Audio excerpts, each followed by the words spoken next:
Hey, fellas.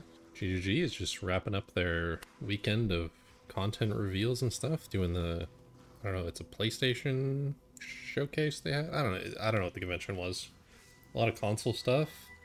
They just released the Witch reveal for I guess Witch is now Necromancer. It's weird to say, but I guess that's what it is. I was looking on their website and they are separate, even though Witch is under the Necromancer. I don't know. It's weird. Um, But yeah, Jonathan is doing another interview with. I think this is their second interview. I don't think that's the third one with Darth and Ghazi. Um, yeah, they're probably going to be talking a lot about the minion reveal, the Necromancer. It's hard to say which, because we'll just say minions.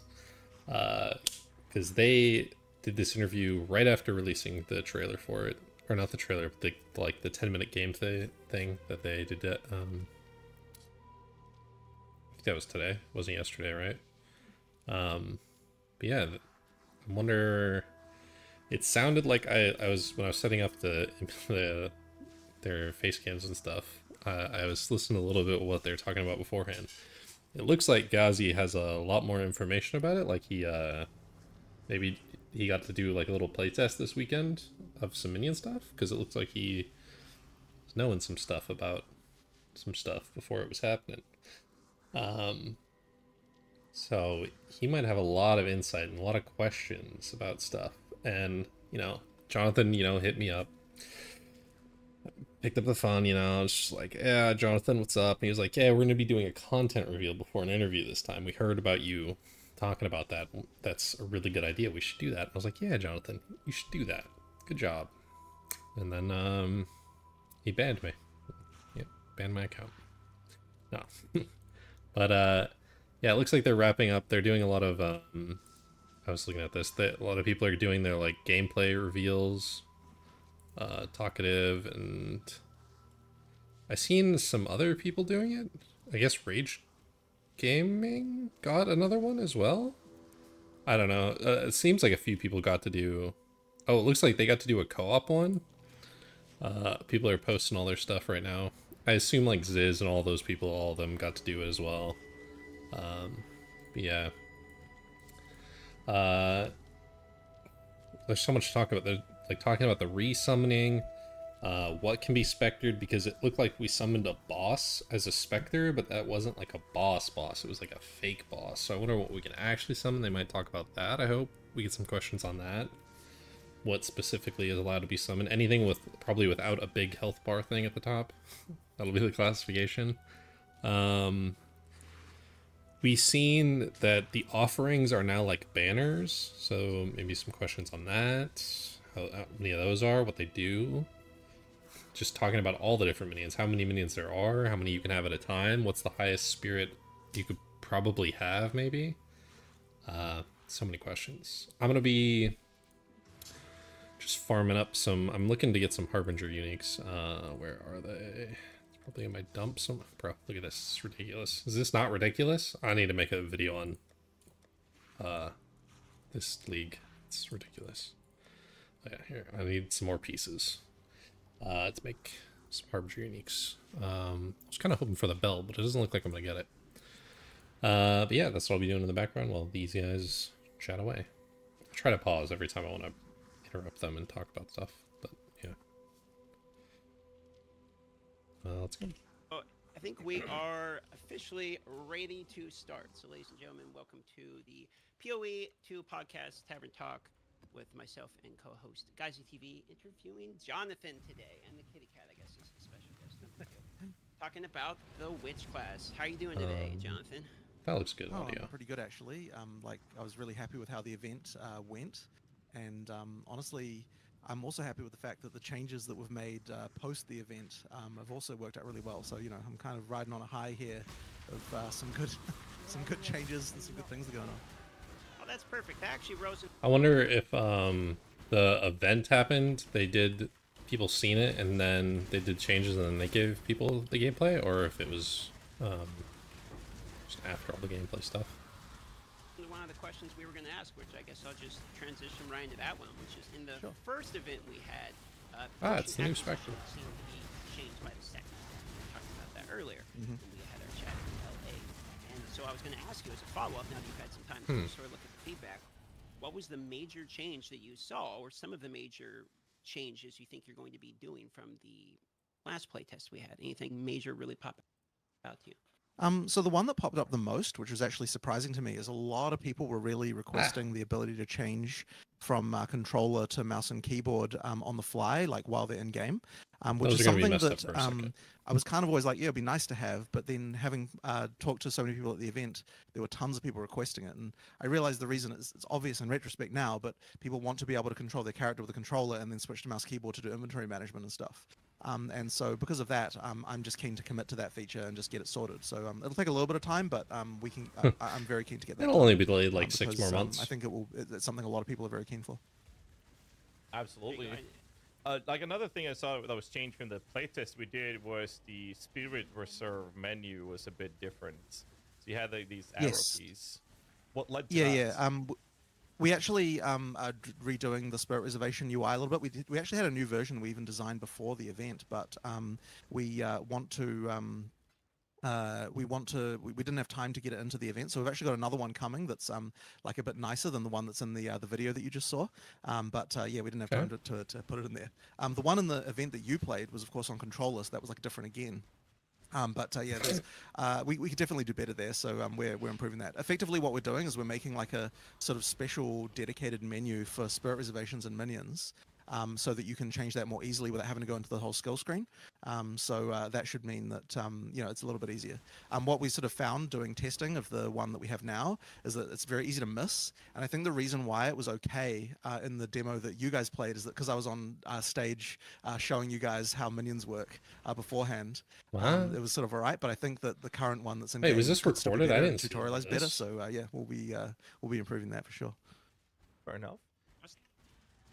I was actually impressed with how well the game actually worked on controller. I know inventory management and ARPGs can always be a little bit difficult, but I was actually fairly surprised how smooth everything fairly was on the controller. Though there was thing that we noticed, we were talking about before the podcast, that trying to figure out how were we dumb? Because I just want to personally know, we couldn't figure out how to get the weapon skill points on the passive skill. Yes, that is not obvious. And the way you actually do it on controller is that you hold the button down and then it puts up a radial menu. But that absolutely is the like worst usable thing in the at the moment in the in controller. So yeah, that like everyone has to be told that, which is obviously a really bad sign. So yeah, we need to do something about that. Honestly, it's one of the hardest features to tutorialize because it's quite conceptually complicated even in the first place. So yeah, we're going to be working on that. The weapon. Their audio being different is not on my end, by the way. He is so much lower than him. There's not much I can do about that besides raising his volume and lowering his volume, depending on who's talking. Yeah. Skill points right now, yeah, like they kind of haven't been like, so everyone who knows how to use them uses them and they're really good, but we haven't made an effort yet to like really teach people about them, and so yeah, that's we'll probably be tackling that before the next time we do an event like that. Oh, he's changing it right now. I'm gonna jump into a minion question. Okay. Gonna try to keep a little bit of a leash on me when it comes to minion related questions. Sure. You go, guys. Yeah, I know you're hype. Yeah, go. No, he got lower. This for the next 2 weeks. It was actually about the amount of links. I'm going to read the question out. It says, will we be limited on the amount of links we can have in total active, or will we end up throwing literally anything on our utility skills in the end, as we're going to run out of support skill options? This is, of course, in mind that we can only have one unique support per. Okay, before he answers this, it is interesting we can't have like a 8 link. Just skill in general now, not even minion. But I wonder if it's like we'll have like a 6 link bone offering now, which is weird to even think about. I don't even know how that would work. I don't even know what you would do. What would you even put in something like that? It's not called bone offering or whatever it's called. It's the little like spear your own minions or whatever. I wonder if that like you 6 link that. I don't know. Player, I guess. Right. So I'll talk a little bit about that decision because I think it's kind of interesting. Their audio is so different from each other. Was just saying, in PoE2, I'm gonna you can only have one of each support. I'm gonna leave their audio high because I think that's probably better. All of them high, then some of them low. It's probably better, right? Then too low? support I don't on your know. entire character. And it's kind of interesting how that came about. And it was actually, the change here was actually a direct result of the previous playtest as well. So basically, because you have, all these skills, they're all 6 links. We didn't want to have it be the case that for every skill you just use exactly the same set of supports. So the way we were trying to solve that before was effectively we had to make sure that in the design of each support, they all were designed such that you wouldn't want to do that. So yes, to give an example of that, if you just had a support, for example, like melee physical damage that just increases your physical damage of a melee skill, then you would have just put that on every single skill. Melee, if you're playing a melee character, you're going to put that on every single skill, because why wouldn't you? If it's the most efficient damage boost that you could get, you just do that. And we kind of thought that would be really boring to have just every skill supported by the same stuff. So the initial solution that we had was, design the skill so that that's not going to happen. And what that kind of meant was we kind of had to think like, okay, we need to design this thing so that you kind of only really want it on one skill of your character. And that made it really, really hard to design support gems. Like, we were really struggling with that. And what you kind of ended up with is the situation we had in the last playtest, where the support gems all felt kind of weird and not like, it's like not obvious how to use them, and like they didn't feel powerful, and like we ended up kind of like not dropping them really quickly either because they was kind of too complicated, and like it was just overall kind of a bit of a disaster. And so I'm not sure who had this idea, but at some point we were just like, hang on, if our goal is to have it so that you don't use the same support gem everywhere on your character, we could just literally limit you to 1 of each support gem per character. And as soon as we thought about that, we were like, okay, suddenly not only does like every support from PoE 1 immediately become like relevant and possible to do again in PoE 2, and just immediately unlocking like a huge amount of supports we can put in, but also it just unlocks like a huge amount of other designs that we could immediately do. So that decision kind of like immediately made supports just back to a reasonably good place again. And honestly, we came to that one surprisingly not that long ago, but it just really, really helped. So going back to then to your question about like, do you think that it's just going to turn into like, oh, just kind of throw whatever on there? The reason I don't think that is because we're being very purposeful with our design now to make sure. So we've got our support recommendations now for different skills, and we're kind of trying to make sure that for each skill that you can have, that there are at least 9 really good choices for that skill. The way we're going about that is kind of like making sure that at each so there's a few different tiers of supports with the uncut support gem. We're sort of making sure that at each level, and this is actually a bit of a digression again, but I don't know if you guys have heard. Nope, he's digressing. I'm going to talk about it. That seems not good.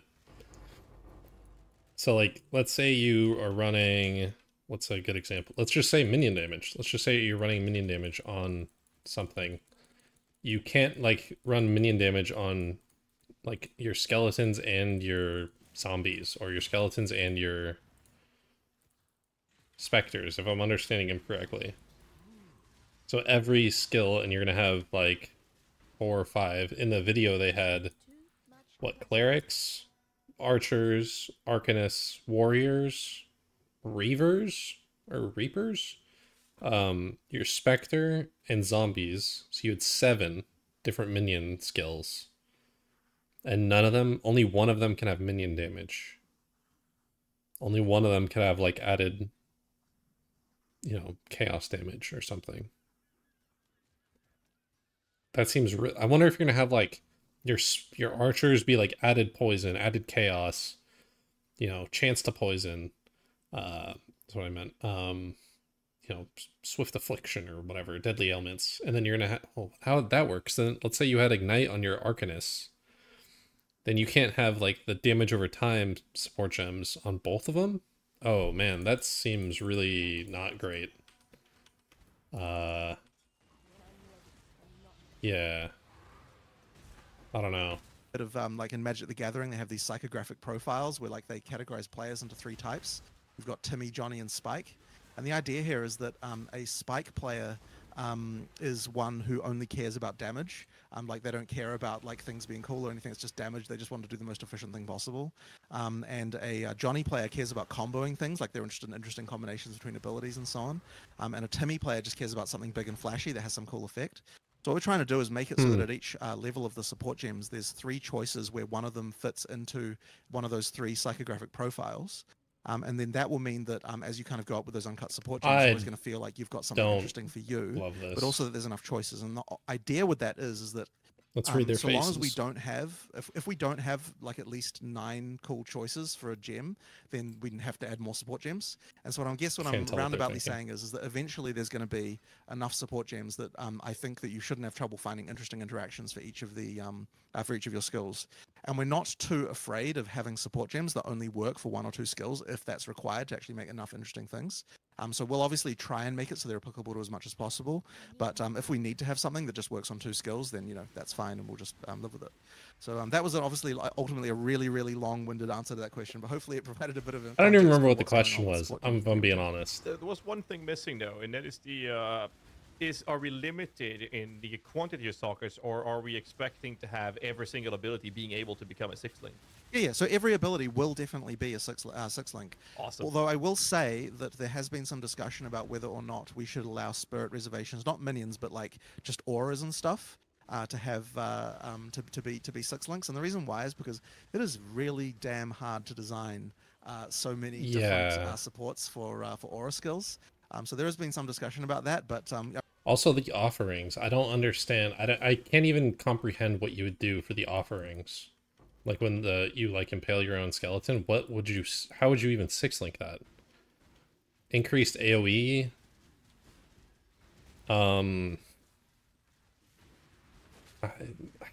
Maybe like a spell echo thing where like you get 2 charges of it? I don't even know. Like maybe increased spell damage has increased effect? Or concentrated effects? I don't even like that seems like such a stretch, and we're only at 4.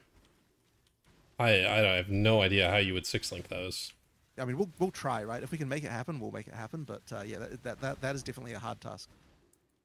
All right. Yeah. I can just go up with another one right off the bat. Sure, and, go for it. that is a very important question for the community. It's about the Animate Guardian. So I guess the first question is yes or no, will it exist in PoE2? If yes, then I hope so. Seeing some differences in the way this works compared to PoE1. So I'll tell you that Animate Guardian isn't in PoE2 right now. It's a skill that I personally have a very soft spot for, and like, we're doing things certainly like this along the lines, but there's some other stuff we haven't announced yet.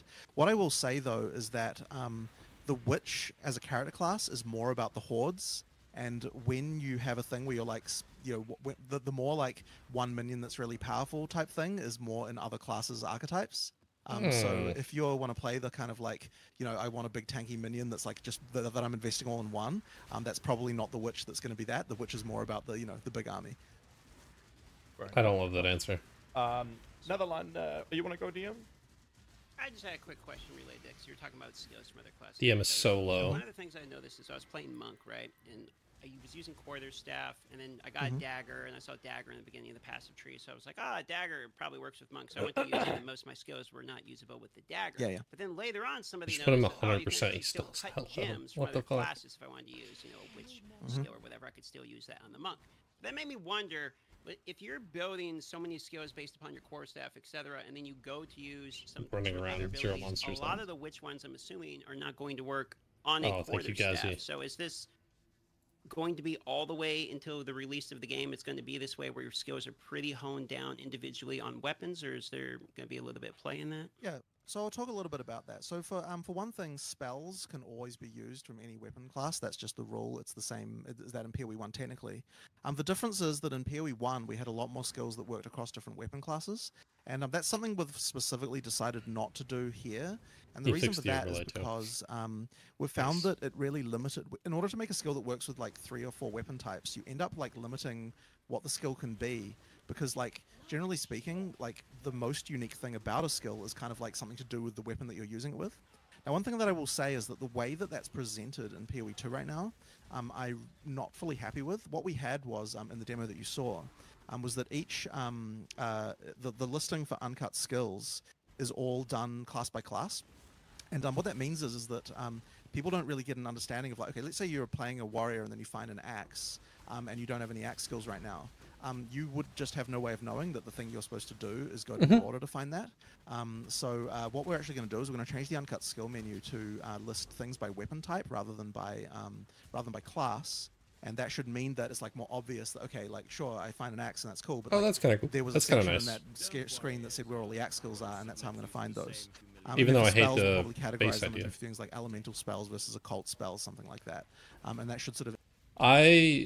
So last epoch has Void Cleave, which you can only use with a two-handed sword or a two-handed axe, and that shit sucks.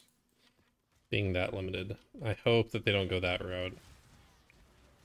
End up with a situation where that's much more easy to understand. So something as interesting is that the people who were in that demo doing things cross-class did actually find quite a lot of things that were very synergistic that you can do. And the people who had the easiest time, honestly, were the people who were doing kind of weird cross-class stuff, even in that demo. I actually really like. I don't like it. I really don't like it. I get that you should have like cleave needs to be on like a melee weapon, but like I don't want cleave to be limited to only scimitars or something. That would be really stupid.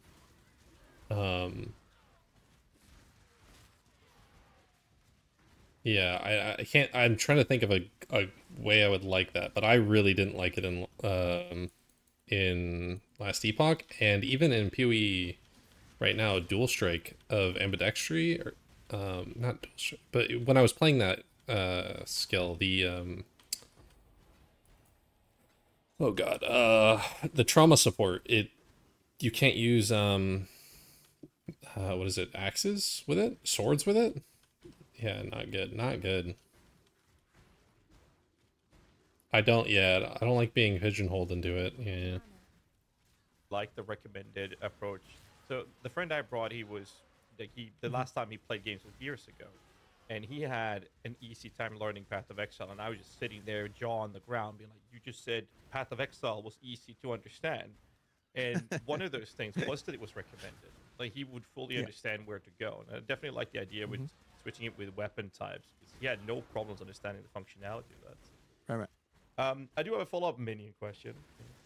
Just ask away. So I was thinking about the new minions in PoE2.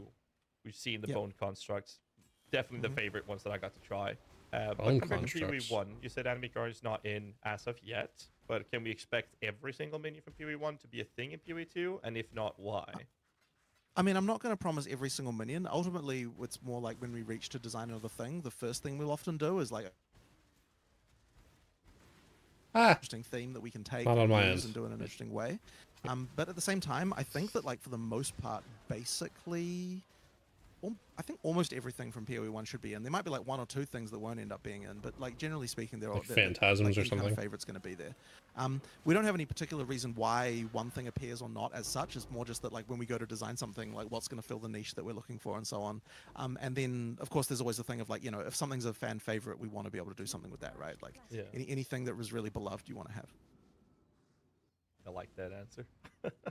So speaking of minions, I'll ask another minion question since it's a Witch chat. Sure. With a large army being something that we're going to be able to see, one, do we have a cap on these? I know they're related to spirit. And two, are they going to be able to body block you? Right. So I know the answer to this because I watched the last video. Nope, you walk through there. Even the one that casts walls, you walk straight through his walls and everything. And there's no limit. There is no inherent cap other than just spirit. So really the balancing so we're doing is just like what spirit costs are, how much spirit you can get, and you know, like it's to do with how much goes on the tree, how much is on the mods, all these different things. But there's no inherent limit. So if all you're trying to do is have the largest possible army. Something we hadn't, at least I hadn't known before. You need spirit on a piece of gear or weapon. You don't start with base spirit. Your base spirit is 0. So you have to have something with spirit on it. A scepter, or I don't know if it can be a mod crafted. And it looks like the starting cost is like 90 to 35. So you need like almost a full scepter to have some of the stuff, which gives you 100. Or you need oh yeah, it was like 34, so you could like perfectly only have 2 if you just had a scepter. Yeah. Army that is probably going to get quite outrageous. The kind of expectation is that in terms of permanent minions, you'll have something like 20 towards the end game, but you could go much higher than that if that's what you want to do. But for the body blocking thing, I guess I've got another kind of interesting story during development because Witch was honestly one of those classes that was like one of the hardest to get right in our entire staple of classes. Like it took so long to have all the different testing. So yeah, I'll talk a little about body blocking. So early on when we started doing the Witch, one of the things that seemed really obvious to us that we wanted to do was have formations. So we had a system where when the character is running around, the minions kind of form into lines, like a sort of legion in front of you. And we thought that that was a really obvious thing to do, and that would be really good, and like it sounds like a good idea, right? Like it means that you're always protected and all that sort of stuff, right? Not really. But in order to do that, there was like quite a lot of concessions that had to be made with run speeds and blocking and everything to kind of get everything into formation again. Like it's very hard to like when if you turn suddenly, you've got to have like a whole formation kind of rotate, and it's quite complicated. There was a lot of code that went into like getting all of that stuff just right and all this sort of stuff. And we had that like that for a long time. And then when I was playing, I was just kind of like something. Sorry, I gotta mention. You remember the last epoch? Was it the bear skill that they gain movement speed while attacking, but then lose it when moving, when they move? So they stack up this movement speed and then they lose it all the second that they. What the fuck? What was the? I'm getting flashbacks to last epoch with some of the stuff they've been talking about. About minions just didn't feel right, and it was very unclear to me what it even was. So we tried like all sorts of different things. Like we were playing around, like we played around a lot with the way that they resummoned and all sorts of stuff like this. And when I was playing with Unearth, which is like the bone constructs, and zombies, which are temporary minions, those ones weren't in formation. And I was having a great time with those when I wasn't having a great time with the permanent minions. And at first what I thought was that, it's the spirit reservation thing is just not working. I think we might have to change that. We might have to have a thing we go back to resummoning manually every time. And like, I kind of came to this conclusion. I was kind of unhappy with it as well, because I liked the way that system worked in theory, but I'm actually not having fun in practice with the permanent minions, whereas I am with the temporary ones. And I attributed that to the fact that they were temporary versus permanent. Whereas the actual reason for the difference was that the permanent minions went in formation and the temporary ones didn't. So I just asked a programmer, hey, can you just add a quick thing so I can just turn this off, just disable it to see what it feels like? And immediately the minions felt way better. I think I've got sort of two theories as to why that is. And one of them is actually related to body blocking, which is when you have a bunch of minions just dogpiling on each other, it feels really like you don't get an understanding of what the hell's actually going on, because it becomes unreadable in like a really bad way. And due to various other reasons, when the minion formations were there, you got that dogpiling effect happening, and the minions would just stack up, and it just kind of wasn't like fun somehow. So yeah, once we got rid of that and like the minions were able to body block each other again, then everything kind of worked out again and it was okay. So just to be clear, the minions can't body block you. You can always run through them and they can always run through you. But the minions do body block each other, and it turns out that that's really important just to make the combat feel readable and fun. Even as much as minions are like the most happening right now because of this in the game right now, it still was a lot worse when they were able to intersect each other. So yeah, that one ended up being more important than I would have assumed, because it sounds like something that should be fine, but in reality, as I said, when you play it, it just kind of isn't. So yeah, once again, a bit of a long-winded explanation, but that was like one thing that was a really hard lesson for us during development, so I thought I might as well share it. That sounds great. I do have a follow-up question on the body blocking. We're talking about a plus minus 20 minutes end game play, but you can go higher. One of the very most popular builds that we're running in PoE1 is a Zoomancer build, which goes up to 40, 50, and pop ball summon skeletons. You're sitting at 70 plus minions. The downside of visual clarity, taking that aside, one of the problems is a lot of these minions are melee. How many minions do I have right now? And now they're not able to hit the targets. Now we circumvent this issue by convocating them on top of the targets for boss fights. So I guess the questions would then be, what is the thoughts or concerns regarding having such a large amount of minions in melee range trying to hit the targets when they are body blocking each other? Has that gone into... So I think what you should do in that case is just build differently, so you've got more ranged minions. I will note, and something that kind of wasn't maybe clear in the video, so I'll just go into that, is that with Spectres, any monster can be a minion type, right? Like the game is your oyster as far as minion types, right? So if you want to have an army of like cheap ranged minions, you can absolutely do that. In the video there, we didn't have it. It looked a bit different, the UI, than what we're going to have, because like, you know, like if as I said, like you can have like a ton of ranged minions just from that. So what I'm saying is that Spectre I don't like think players will ass. feel limited to like, oh, the melee minions. I need to have lots and lots of melee minions. I think that you want to have exactly the right amount of melee minions to like protect the front line and have that work, and then fill out the rest with ranged minions who are going to be able to apply the DPS without Nah, we're gonna have just ranged minions, and we're gonna have like one cleric, and that one cleric's gonna be juiced out of his mind. He's gonna be healing my minions to max every second, and then resurrecting them. Having to worry about body blocking. So yeah, I'd say that for this question, it's just build your minion army correctly, and you should be good. Fair enough. I do have another follow-up question. Since you mentioned Unearth, it's definitely my favorite build or ability that I got to try in the playtest. Fantastic. Right. Even the art. There was a unique, I don't know how to describe it. So the mob that, I don't know if you've seen the Necromancer gameplay thing, but there was a spec. I don't even know how to describe it. The Spectre that they raised was a unique minion. Like, was a unique mob, but it wasn't like a boss mob. Like, it didn't have a giant health bar, but it was a boss fight. I don't know. It was a magic monster boss fight. Yeah, it was a magic boss, but it sucked. It didn't do anything. It took like 4 auto attacks to kill one thing. It was one length. He was in white gear. He didn't even have necklaces or rings on. Wasn't rocking a helmet or anything. But yeah. Yeah. Artwork was built absolutely insane. So when I played test, I fell in love with this, obviously, but it felt a bit limited on bosses. Unlike other builds like Absolution DB that allows you to trigger on hitting a unique enemy, you needed to kill or a corpse. But as far as I got into play, there was no way for me to generate corpses on demand on boss fights. So I guess the question would be, will we see something like a Desecrate skill in the future? Or yeah, I was wondering about this too. To have it trigger like Absolution or DB. I'm actually not a fan of Desecrate at all. And one of the very earliest things we were talking about with regard to minions is, is Desecrate going to be a thing or not?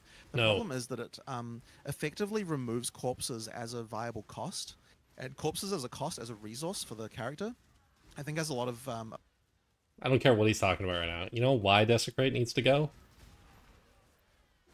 Because no more DD. Fuck them. A lot of interesting things. So what we are doing is like, okay, so in the case of zombies, for example, you can create zombies without corpses, but you need power charges. So during boss fights, there are ways to get power charges without having corpses around, and those will allow you to summon zombies. In the case of Unearth is basically just not a good ability for bosses. It's great for clearing, but not for bosses. Minions are actually another really challenging thing about minion balance, and once again, part of the like long storied crazy time that we had balancing minions is the boss damage. Effectively, minions are like amazing single target damage, like some of the best ever, because you've just got so many of them all wailing on one guy. So it's very hard to get the balance correct as far as like the amount of like making it so that clearing can happen, but also that bossing can happen. And effectively the temporary minions are a kind of way to achieve that, because when clearing you have more temporary minions, your amount of AoE damage effectively goes up due to the number of minions. But when you get into boss fights, the amount of single target damage effectively goes down a little bit compared to what it would be if you had all those same minions in a boss fight. And also in a boss fight, it means that because you don't have the amount of temporary minions, there tends to be more visual clarity, which is even more important during bossing when you need to see all the abilities and so on. So effectively, you will probably have less minions in a boss fight. As I said, that the 20 permanent is kind of about what I expect in an endgame. I don't think so. You're always going to have generally less during boss fights due to the lack of the temporary ones. But I think that is with pure white gear, no ring, no amulet, no helmet. He had like 10, 11, 12. He had like 13 minions, right? Who knows if he was spec'd into his tree at all with the spirit as well? There's no way you're only going to be able to get to 20. Unless like the mods, like the tiers are like +5 spirit. And then like tier 1 is like +10 spirit. And there's no like spirit reservation efficiency or something.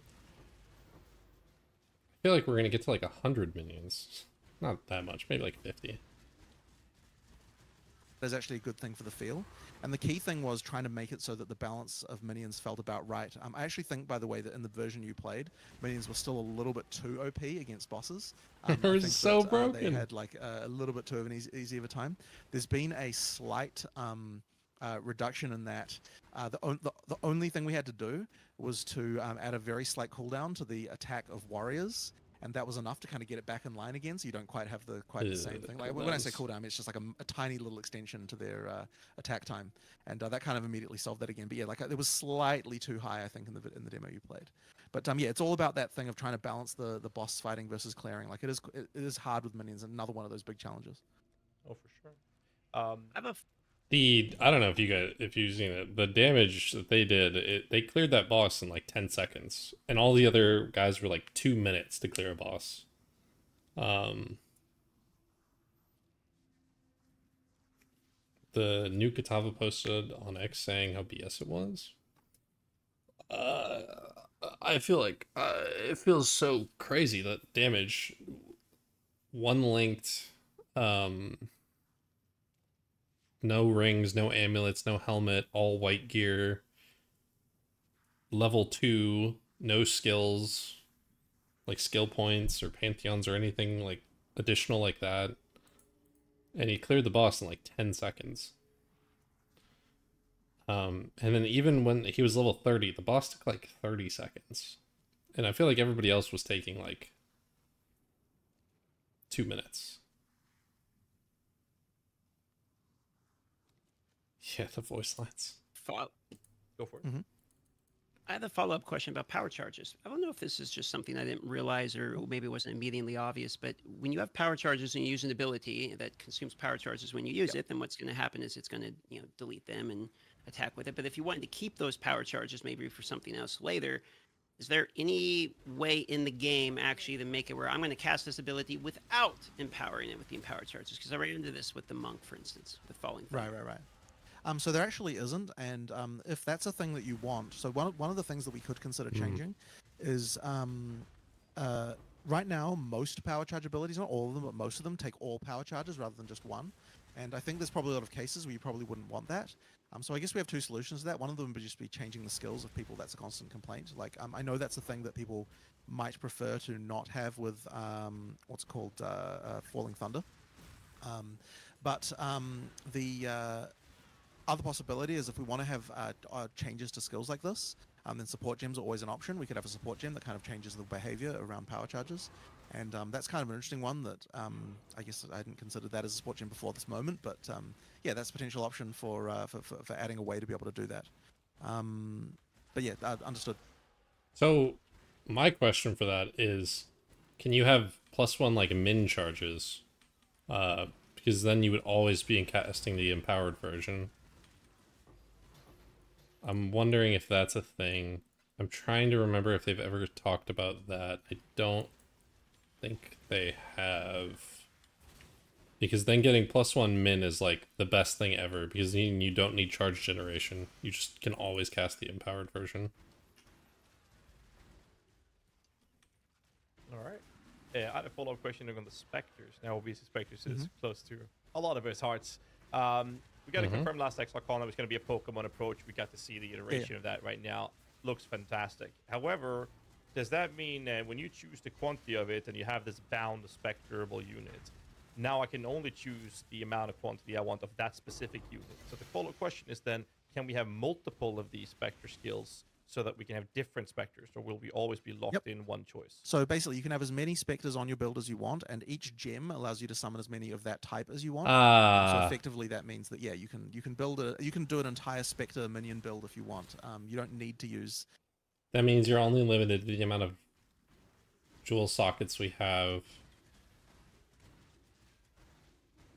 That's still a lot. You could go fully. You could go fully, like, more Spectres than you get now. Well, I don't know how many you get now. 10? How many slots do we have? 6? And PoE 2.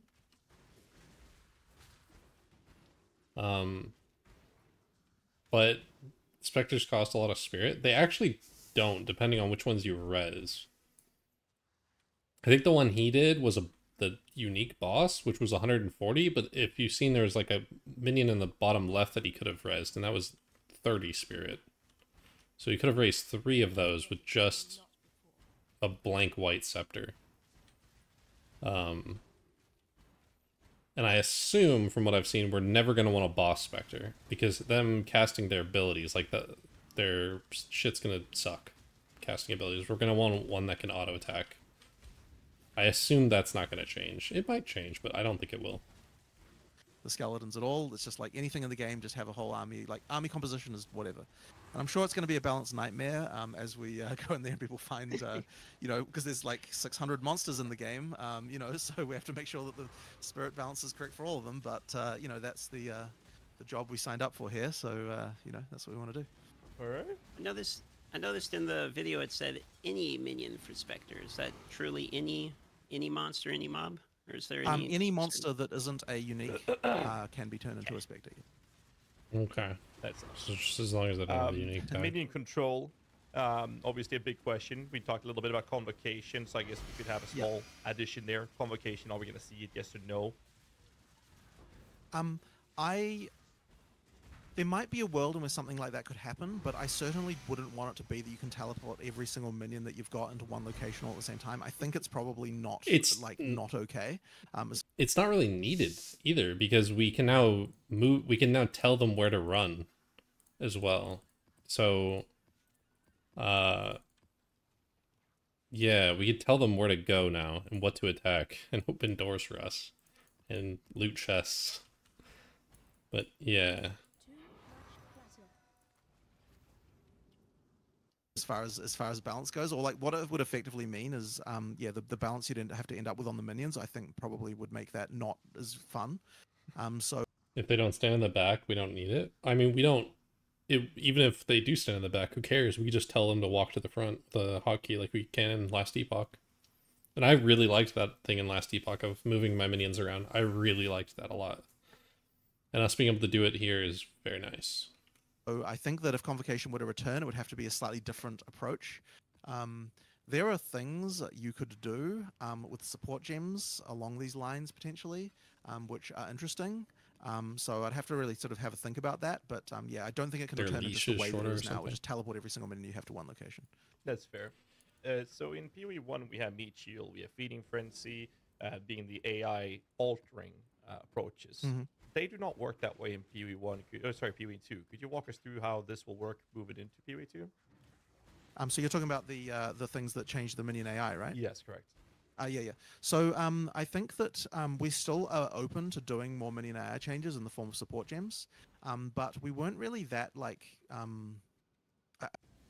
Please, Jonathan, please make a support gem that says we'll only use auto attack. We'll only use spell, and it'll like default their first spell, or it'll, because if they have like 4, it'll just default their first one. Please God, make that a support gem, and it would make all Spectres viable. All of them, every single Spectre would be viable, potentially viable.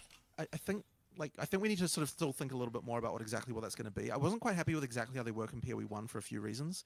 So in the end, what we decided to do, just for the at least for the current support gems on minions, was just make them just, you know, power gems rather than having AI effects. But I'm still interested in potentially changing some stuff around that. Minion AI is like another whole thing that needs a little bit of still some work. I mean, I think we still improved it quite a lot from PoE 1, but yeah, like that's a whole other area as well. As I said, I'm still open to AI affecting support gems, but we just decided not for this demo since we weren't quite happy exactly with what we had there at this point. From my personal experience, I'll just say this, that not having that on support gems felt amazing, because the AI felt good, and the player agency and control of being able to tell which target to attack with a separate keybind. Right. So yeah, having the direct control does effectively mean that a lot of what you might have wanted that for is probably gone. But I can still imagine some scenarios. I mean, like, yeah, like there's some things we're thinking about, but all of them's kind of currently on the cutting room floor. Like, we need some to relook at that and see exactly what we want to do there. So, with early access being available Out later of my this year, adrenaline is just the get Witch consumed. and all of the classes going to be available in early access? So our hope was to have every class available in early access, but I don't think we're going to be able to quite have all of them. I just don't think they're Unless I quite going to be burning to ready. death? I almost die. We will certainly have enough that like any kind of major archetype should be covered, as far as like, there's going to be melee and ranged and sorceresses and summoners and all that sort of stuff, right? They're going to have all that stuff. But I don't know if we'll be able to have literally every class in the early access initially. We certainly will need to have them all by the time we go out of early access. So, we'll need to do all that because we need to make sure they all get tested. But yeah, it's looking like maybe we won't have all of them for early access, unfortunately. But yeah, as I said, should be most. I don't understand 100%. Does he mean base classes? Because we have Sorceress and Witch. Are those... I still don't quite understand if those are going to be base classes or they'll each have ascendancies, or if ascendancies will just be one per base class, or is it going to be like 3 per? So there's going to be like whatever that number is. There's like 10 classes. There's going to be like 30 ascendancies then? I'm not sure. Fair enough. You talked about earlier with the idea of like Animate Guardian, and we briefly touched upon this single. I thought there were more total ascendancies. That's what I thought, but then they don't have a necromancer in it. There is no necromancer. You just have a witch, which is a necromancer. So then what would be the point of the ascendancies? If your witch is the necromancer. Is there 3 versions of a necromancer that we're gonna get? Yeah, that's something I've become very unclear on now. I don't even know what my brain is like trying to think. How would you even have 3 necromancer ascendancies? What would it even be? Single minion, large group of minions, hybrid attacker minions or something? I don't know. Big minion focus, and you mentioned that being maybe not so much in the necromancer or the witch expertise. So in PoE1 we have Reaper being one of the coolest looking minions that we've seen in recent times. It caters to that single powerful minion fantasy. Right. I guess we kind of got the answer to this, but I would like to hear your thoughts more in depth. Use the transfigured catering to that playstyle moving forward in PoE2. Is that something already done, or what are we looking at? We have something along these lines, but we're not ready to talk about it yet. We'll have to show you that at a different time. You son of a but bitch, Jonathan. there is some interesting stuff along those lines coming. Awesome. So I want to. Oh, go for it. Go for it. Okay, sure. I wanted to do basically a repeat of a question I asked you earlier, now that we're sort of on the podcast here, in relation to the linearness of campaigns. So in the first playtest, what we had is we had basically a sequence break you could sort of do, where you could just kind of go into Act 2. But when we playtested the second playtest, you forced it by adding keys, basically, you have to acquire, but so you actually experience all of the bosses. So my question for you is, are you guys preferring the linearness of a campaign in which you can predict basically where the players are going to go in order to be able to have higher quality, or do you prefer personally more of an exploration and variety of the campaign? I thought the answer you gave on this one earlier was really... I was thinking like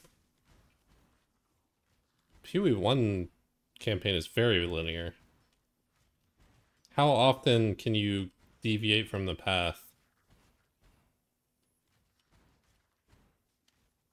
You can think like Act 8, you can go left or right.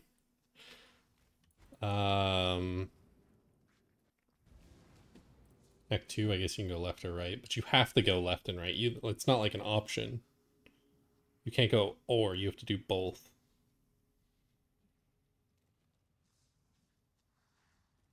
Yeah. I guess like getting the claw and stuff, like going here is, I guess, not required, seeing as though I've never gone there on this character. But like, for the most part, it's a straight line. It's very linear. I don't know how okay, then think last epoch. How is Last Epoch's? It's like a hard line. There's absolutely no deviation, right? Even the end game is extremely set in stone when you're doing monoliths.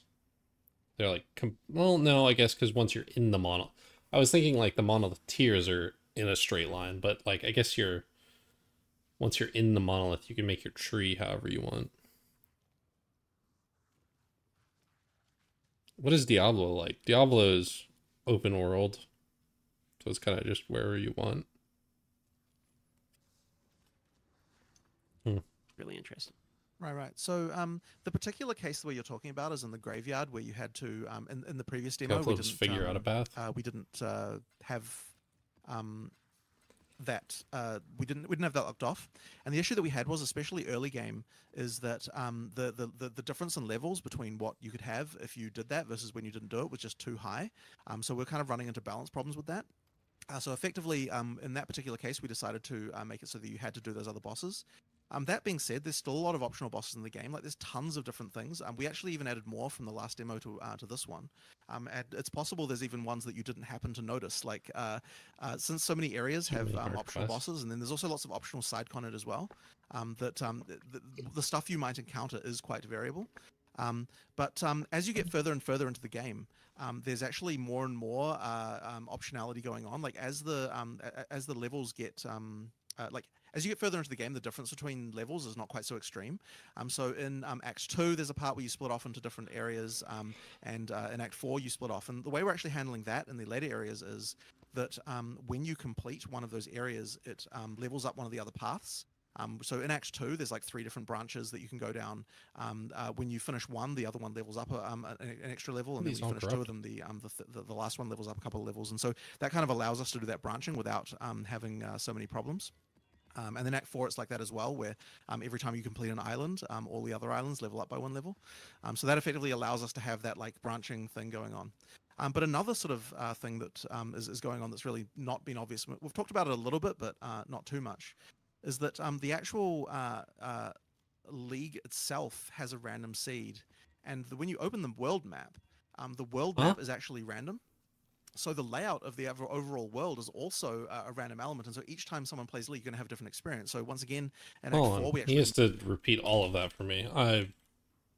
Every time you complete, and then when you finish 2 of them. So in Act 2, there's a part where you split off into different areas. There's a in Act 4, open world map? The way we're actually handling that in the later areas is that when you complete one of those areas, it levels up one of the other paths. So in Act 2, there's like 3 different branches that you can go down. When you finish one, the other one levels up an extra level, and then when you finish 2 of them, the last one levels up a couple of levels. Oh, so I like that. That kind of allows us to do that branching without having so many problems. And then Act 4, it's like that as well, where every time you complete an island, all the other islands level up by 1 level. So that effectively allows us to have that like branching thing going on. I like that. But another sort of thing that is going on that's really not been obvious, we've talked about it a little bit, but not too much, is that the actual league itself has a random seed.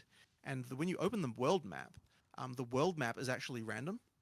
So the layout of the overall world is also a random element, and so each time someone plays League, you're going to have a different experience. So once again, in Act 4, we actually move the quest objectives around each League. Most of the acts are generally the same overall. So like they'll be on different islands? Like for the most part, very similar.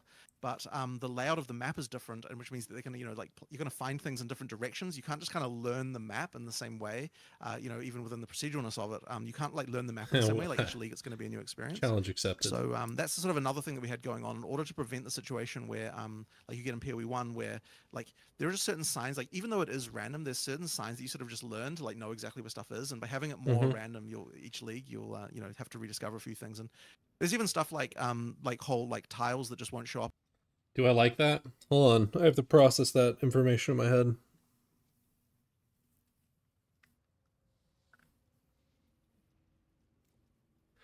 There's no way they're going to be able to fully randomize the tile set. Right? So I am going to know which way to go. Getting lost. I'm thinking like if I walked into like Val Temple or Val City and the entrance is in a different spot every single league. I might throw myself out the nearest window. But if it's just like,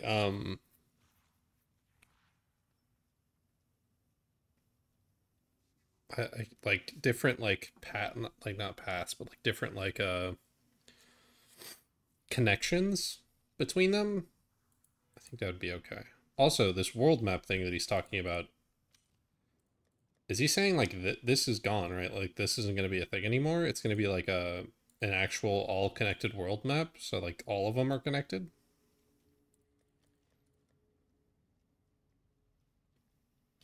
I wonder. Up in one versus the other. Like an example of that is at the start of the game in the second area. There's like a river that it's like the river that you get chucked into and then you wake up on the beach of, right?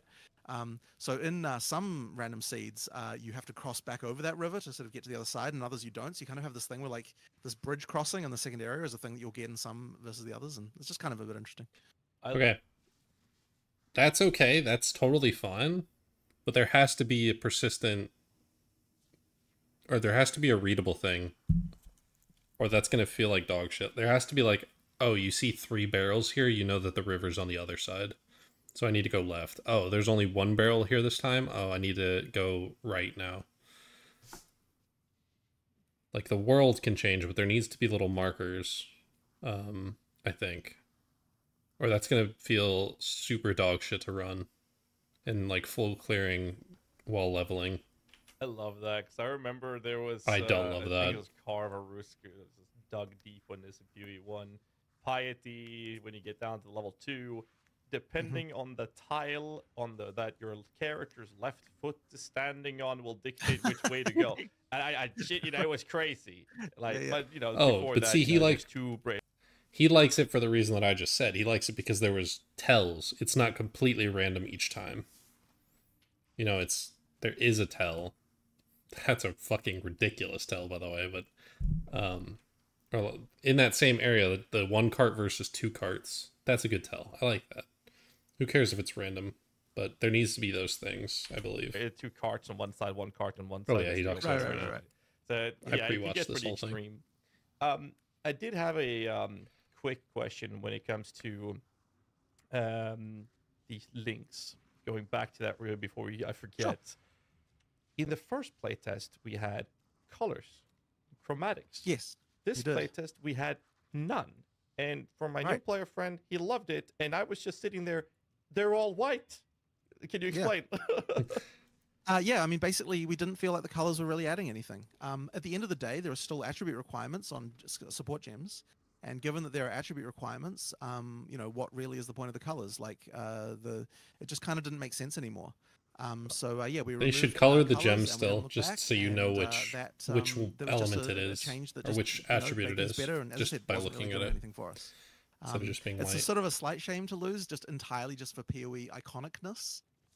But at the same time, yeah, you know, if it's not serving the gameplay, then there's no reason to have it. So we ended up just getting rid of it. And as I said, it's funny because you're the first person to even actually comment to me about this. Which means that, like, all these people who are at the event, seen Reddit yesterday. Every single post was about it. That it really wasn't that important in the end, as much as we kind of thought that maybe it was. I was preparing to help my friend out explaining the chromatics. So there's no chromatics. There's no jewelers. There's no fusings. There's, from what I've seen, there's no GCP either, because there was no quality bars on any of those. There's no alterations. There's no scourings. The chaos is different. There's no regal. No, there is a regal. There's a regal still. Holy moly, they got rid of so much currency.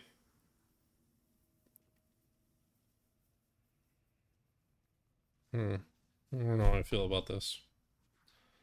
Addicts and colors. And then I saw that were white. I was like, oh, thank God, this is the way it is in the playtest at least. I was like, that's good.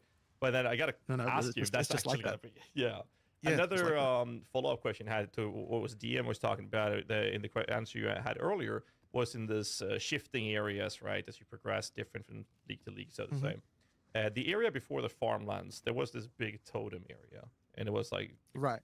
we talked about this at the event a little bit, and when you talked about it, you explained what that was supposed to be, which was not in the playtest for us. Yeah. It sounded amazing. So I was hoping you could reiterate what we were talking about here on the World show today. bosses? That sounded Right. great. So this is just one of those sort of random encounters that we're spreading more and more of through the game as we're kind of going through this phase of it. I think the thing you found was the one where you've got a bunch of saprolings that are kind of like chanting and summoning this like larger sort of tree ant thing. And what that effectively is a it's not a boss. Like we've got a boss of that area, which is Crowbell. But we kind of want to have other opportunities to just find some interesting thing. And in this case, it was like a rare that would be a monster that would show up later in the game, but we're using it as a rare, as like a special monster just for this area. So there's another one of those in the forest, which is the witch that you find in this like witch's hut. I don't know if you found it in your playthrough or not, but if you did, what that technically is a monster that was in actually, in fact, people have seen that monster because it was in the mercenary demo. In the mercenary demo, there's these like howling, like screaming witches, and effectively we were able to take that monster and turn it into a into like effectively like a little mini boss encounter, but it's technically not a unique. It's just a rare. And the funny thing about this, in my opinion, is that a lot of games' bosses are kind of this like the actual bosses of this. But in our game, it's like this is just like an extra boss we're throwing. Like, so every area kind of has this another boss, you know what I mean? It's just like this afterthought that like is still fun because it's just like a monster from later on in the game. But when you get one of these later game monsters in an early area, it does feel boss enough to you. And we can do things like dropping extra skill gems or extra support gems and things like that. Like just hard-coded drops that effectively like if you are having trouble with like, you know, the actual boss of the area or just something later on in the game, you can kind of go and find these things and they're going to drop. Yeah, he burnt his food. I let him cook too long.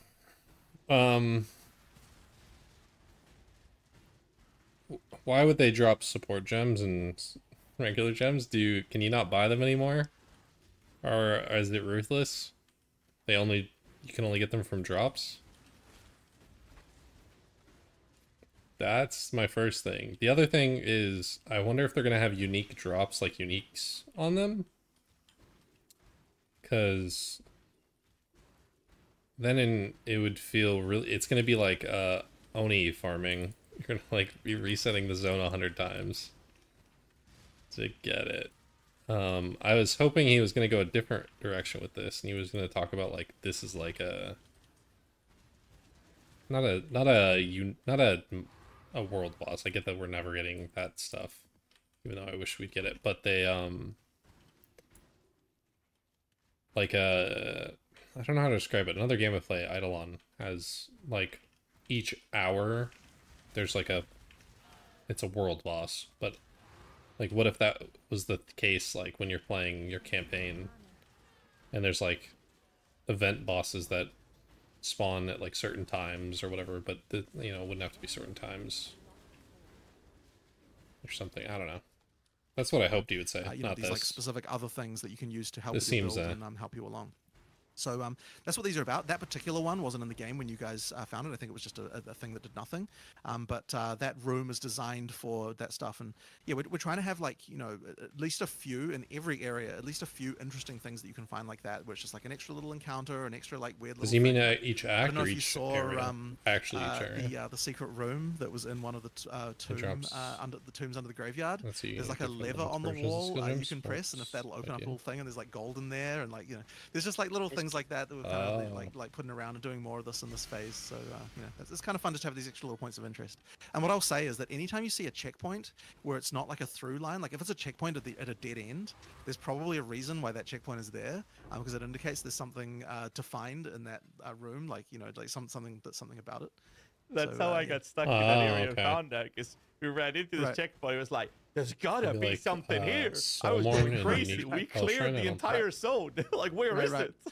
Yeah, it's possible. It's possible that some of them in the demo just weren't like, we hadn't hooked up the final thing there. But yeah, basically anywhere there's a checkpoint there where it's not like a through line, it is going to be some kind of thing. So yeah. I didn't think about that. So we're gonna probably be able to buy all the gems, but they're all gonna be like 2 links. And we're going to have to find 6-link versions of all of it. But why does he mention they drop support gems, though? Because those aren't linked. And why would we care about them dropping support gems when we just buy all the support gems? It makes it sound like you're not going to be able to buy all the support gems, and you're going to have to farm for them.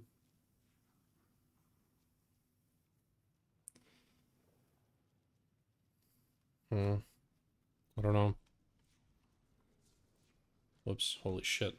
Almost just skipped the video. Speaking of extra like bosses and things you can find, I noticed that some of these bosses give like pretty good buffs, like 10% code resistance, etc. So by in-game, are you basically expected, and it's balanced around like you should have gone back, acquired these different permanent buffs on your character? Is that something you're expecting players to have accomplished? I think you'll want to do it. I think Except at the moment there's hardcore approximately 2 of them per act, roughly. So then by the end of the game, you'd expect about sort of 10 to 12 of these types of bonuses.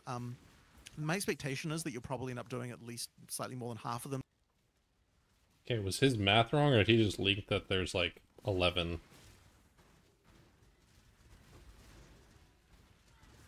Wait. Did I just fuck up the math? Listen, I'm tired.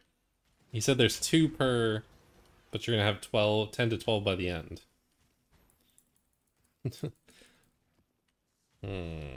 Just naturally as you go through the game, but yeah, you'll probably want to go back and get them. I mean, there's things like 10% cold resist and stuff like that. There's, that first one is that. So they are enticing to do. We really wanted to make sure that the uniques as you go through the game have like every time you play through, there is the consideration of should I be running this to get the stuff that it drops. And another thing that I think is 100% every we haven't talked too much about, but is the case is that the first time you kill a unique on a character in PoE2, the drops are a lot better. And so what that means is that as you're going through the campaign, even multiple times, like in different leagues, there's a lot of incentive to go and do that to increase the power of your character. Like it effectively means that the more bosses you kill, the more powerful you're going to get. So that bonus there kind of keeps the gives you a nice reason to explore and find things. Awesome. When Spirit now being the resource for both auras and your permanent minions, how is this going to impact the weapon swap mechanic moving forward for the Witch? And I'd like to mention that about, I think it was 9 months ago at Gamescom, we got the teaser for the Druid shapeshifting, and that one had a third option being considered a weapon swap. Could you elaborate a bit on this? Yeah, so basically, the spirit thing. So the spirit will change when you weapon swap. However, and we've got a feature we're planning to add, it hasn't been done yet, where you can effectively lock a weapon so that it is in both weapon sets. Which means that if you've got like a scepter, we've got like a nice rolled scepter with lots of spirit on it, and you don't want that's kind of interesting. Your minions to die when you that's change a nice quality of life thing. Lock that weapon in place, and now you've got it for both weapon sets. And that way you can like have 2 different wands depending on what it is you want to do. If you want to do like shield versus wand or something like that, that should be. I was thinking shield. So like a single target basically that's the sort like of an solution AoE to that weapon or problem. something. The druid is an interesting case because the druid, of course, when he's a bear, you're not holding any weapons, which means that you have to have another way of getting spirit while you're a bear. And I believe the plan was to have some passive tree support effectively for this, so that like you get like spirit while you're in your random form. There might have been a few different other things that we had around this, but effectively yes. Yeah, that's what it sounds like. There needs to be a way to get spirit while you're a bear, because you can't hold a scepter in your claws. That's an issue. If there's a will, there's a way, though. Right. Wizard bear. So speaking of druids, druid companions are something we saw in one of the previous teasers. Assuming we can expect kind of summoner fantasy playstyles outside of just like the atypical, necromancer. Yeah, so there are minion type things kind of all over a lot of different classes. It's just we've seen the wolves. They've all got their own sort of thing stuff going on with them. It's just that the witch is the one where it's like, okay, you want to have a giant zoo. That's the big horde. But all characters, generally speaking, there's going to be some sort of minion that will be interesting and possible for you to use around. They're just different themes. Awesome. Speaking of a little bit of touching upon minions, but a statement you guys made quite some time ago was that PoE 1 MTXs would be able to be used in PoE 2. Correct. So, is this going to be for all of it? Are we talking about minions like skeletons, MTXs, and even like the flying body armor MTX? Or is there any limitations? Right. So certainly all armors and everything are going to work. The thing that's interesting is coming down to skills. So the thing here. So okay, so to the greatest extent possible, I want to make it so this stuff works. The question is like, okay, let's say you've got a Righteous Fire MTX in PoE1. And the way Righteous Fire works in PoE2, I'm not going to tell you what it is, but basically it's different than the way it worked in PoE1. So on some level, the question is it the same skill or is it a different skill? Now, I would hope that, as I said, to the greatest extent possible, we can make that work. But in some cases, the skill might be so changed that it just kind of becomes not like really correct for this MTX to work anymore. So then we come to skeletons, fire behind your feet instead of a circle around you or something. That's an interesting one. I mean, I want that to work, but like the way the skill worked in PoE1 is different than PoE2. So then once again, it's the question, is it the same skill or isn't it? And I honestly don't have an answer to you about that one. It's going to have to come down to when I actually go to look at that particular MTX. I don't know. And see, like, okay, is this going to work? Is it not going to work? What's it going to take to make this happen? Like the community probably is like, oh, cool, I get to keep all my like MTX and stuff for like, you know, PoE2. I feel like they just should have made.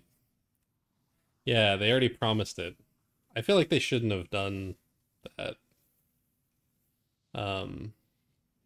Did they promise this before they announced that it was going to be a new game, its own separate thing, and not just a separate expansion? Yes, they did. They did it before they said it was going to be its own separate game.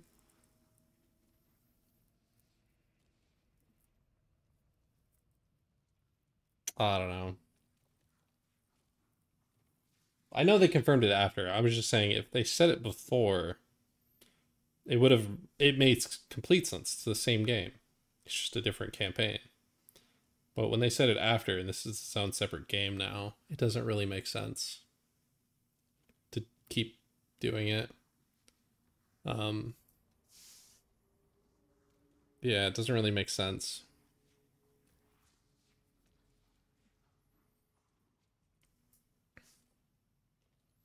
Yeah, but it's just like, what other game possibly has that?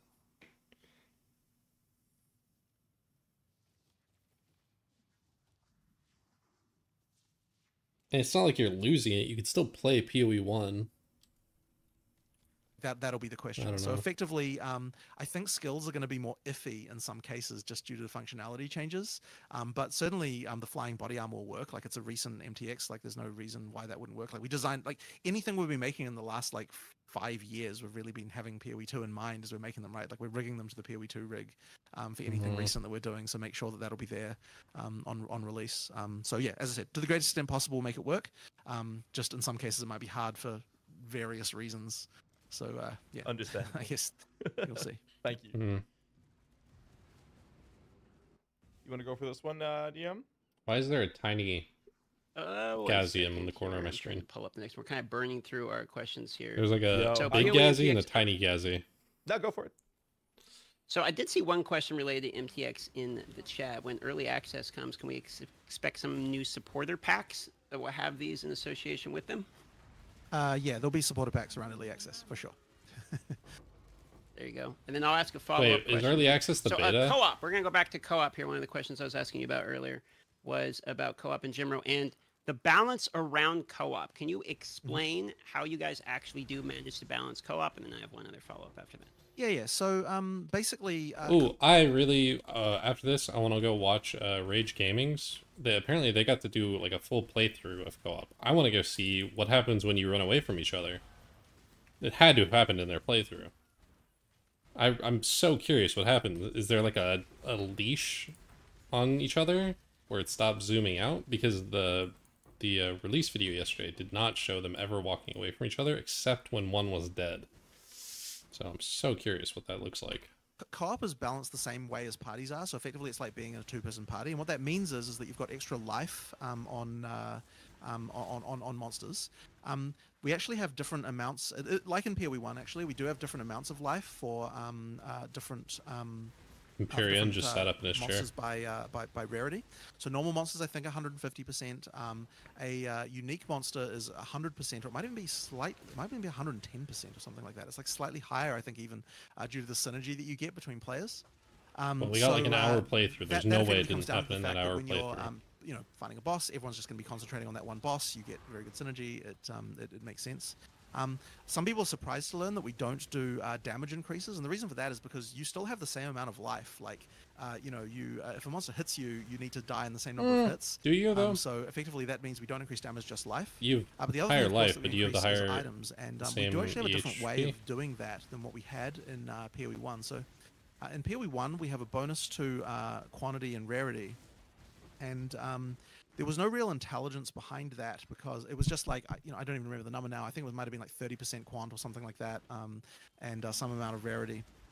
Now in PoE2, we kind of take a look at this again, and we realized, like, when you're playing with another player, you don't necessarily need more like weapons, because most of the time you're going to be playing different classes. The number of weapons that drop doesn't really having extra weapons is not going to do anything for you. It's just cluttering the ground. But you do need, like, twice as much jewelry, because jewelry works for everyone. You do need twice as much currency. You do need twice as much of various things. And then, like, for the case of armors, usually there's like a little bit of overlap, but not totally. So, for that one, we've got like a 33% increase, for example. So basically, we looked at each type of item that can drop, and we said, like, how much more do you need of that when you're in a party? And then we effectively made it so the drops respect that. And what it ends up being is that you only actually get, in terms of number of items on the ground, I think it's like some number like 13% more items on the ground. But the items you get extra are all the ones you actually need extra as you're a party. So it feels like you're still getting like enough. a unique item. That strategy just kind of means that that you get a much better experience with regard to the sort of item drops on the ground in party play. The other thing, of course, with party balance is all the synergy between character classes. So that area is complicated in PoE2 particularly because there's a lot more. What are the items you need? Is he talking about like unique items or like rare items, or is he talking about currency? Because currency wouldn't make sense. Unique items would, because two people, they each need their own unique. Or like state that matters between your characters. So for example, like, one character can be freezing, the other player can be utilizing the freeze, one player's armor breaking, the other person utilizing it, that kind of stuff. Also things like the bell, you place down an object, both players can interact with that object. So there's a lot more going on with that. And there was actually a question that came up recently about, like, what is the role of support characters in PoE2? Like, are you going to have, just like aura bots and so on? I mean, we will have auras, but I think a lot of the time in PoE2, when you're thinking about how I can support another character, a lot of it's going to come around more to, like, what thing can I be doing that the other player can take advantage of, in terms of like debuffs I can apply and things like that. And not just in a like stat way, but in like an actual, like, I set this up, you knock it down kind of thing. So I think all of that stuff can be a lot more interesting in PoE2 than it is in PoE1. So yeah, it's just the addition of a lot more state and a lot more things, a lot more of that comboing stuff, and particularly between classes, effectively allows everything to be, in my opinion, a lot more interesting with regard to that stuff. So because you guys are having it where it's sort of... They should have done an Empyrean interview. Co-op, right? One of the things I noticed is you can hit the trade button and just immediately trade something across the inventory when you're playing couch co-op. This was really awesome. Like, this was surprisingly how smooth it was. But it made me wonder, is this going to be the way that trade works in particular? Or I'm assuming when you have somebody else in your party that's not localized co-op, there's going to be a trade window? Yeah. So there's... We've got a trade window just like in PoE1. Of course, there's also the larger trade system that I've talked about in a couple of other podcasts before, which is another whole topic that we don't necessarily have to go into. But Auction house. Yeah, like we are a game that doesn't like to do binding. We like to have things be free tradable. So basically, we want to have all those different options as far as transferring items between players.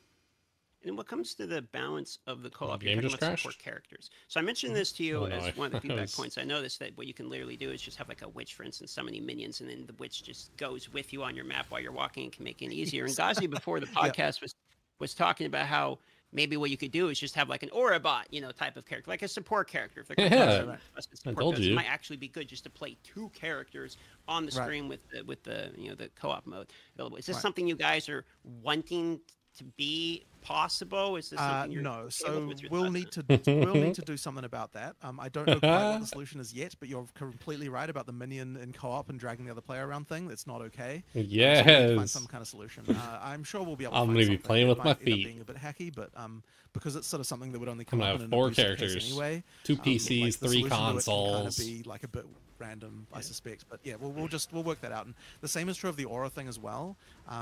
We'll just need to find some kind of solution that's going to make that not, you know, that kind of. I mean, clearly that behavior isn't really like desirable, right? Like you don't want to make it so the best thing to do is to play in co-op and like drag another player around with you. Like that's not like a fun thing to need to be the thing you need to do. So yeah, I want say to I do like it so that you bad. had the dragging mechanic in the game though, because my buddy's like, I gotta go use the restroom, and then when we figured that out, it's like he can just go for like 30 seconds, get a snack, whatever. I'm still blasting the game, no problem. It was that part itself was smooth. So thank you. No, you definitely need the dragging, but yeah, it's just. Oh yeah, so it's dragging. Once you get to the corner, you drag. So what happens if both of you are walking in the opposite direction? Does player 1 override player 2? Because then the Aurobot thing, well, no, it's pretty far away, it looked like. A screen away, you'd have to have huge AoE, increased area of effect or something.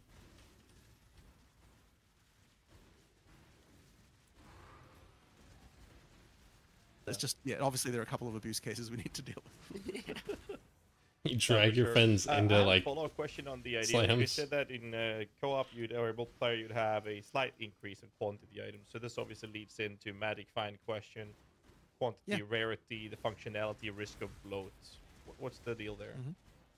So basically, there isn't any quantity increases at all in PoE2, except for map mob. No, not map mobs. No, map mods don't even do it. No, just parties, and the magic and the bonus to quantity you get from magic monsters and rare monsters and unique monsters. So effectively, like the amount of the stuff that can matter is drastically reduced. Now, rarity is still I thought they removed that too. But effectively, I don't believe it will be a problem because it's effectively going to return back to what it was like in the early PoE1 days, where the amount of magic find you can get was not so high that it actually drove this like kind of, I guess I would. Boys, I found a map. It's been 6 days. I have one white map. T1, everyone get in here. Holy shit. He's got one map. That's what it was like in the old days. Like, not so great behavior, where like the thing you want to do is just, you know, use all magic find gear. So I still think like I've talked about this a couple of times before, and at the time I kind of hadn't fully formed my thoughts on it, but effectively I do believe that it can be fine to have a little bit of magic find stuff in the game, and the evidence for that effectively is that PoE1 was rarity, fine yes, on. quantity, it no. just wasn't an issue.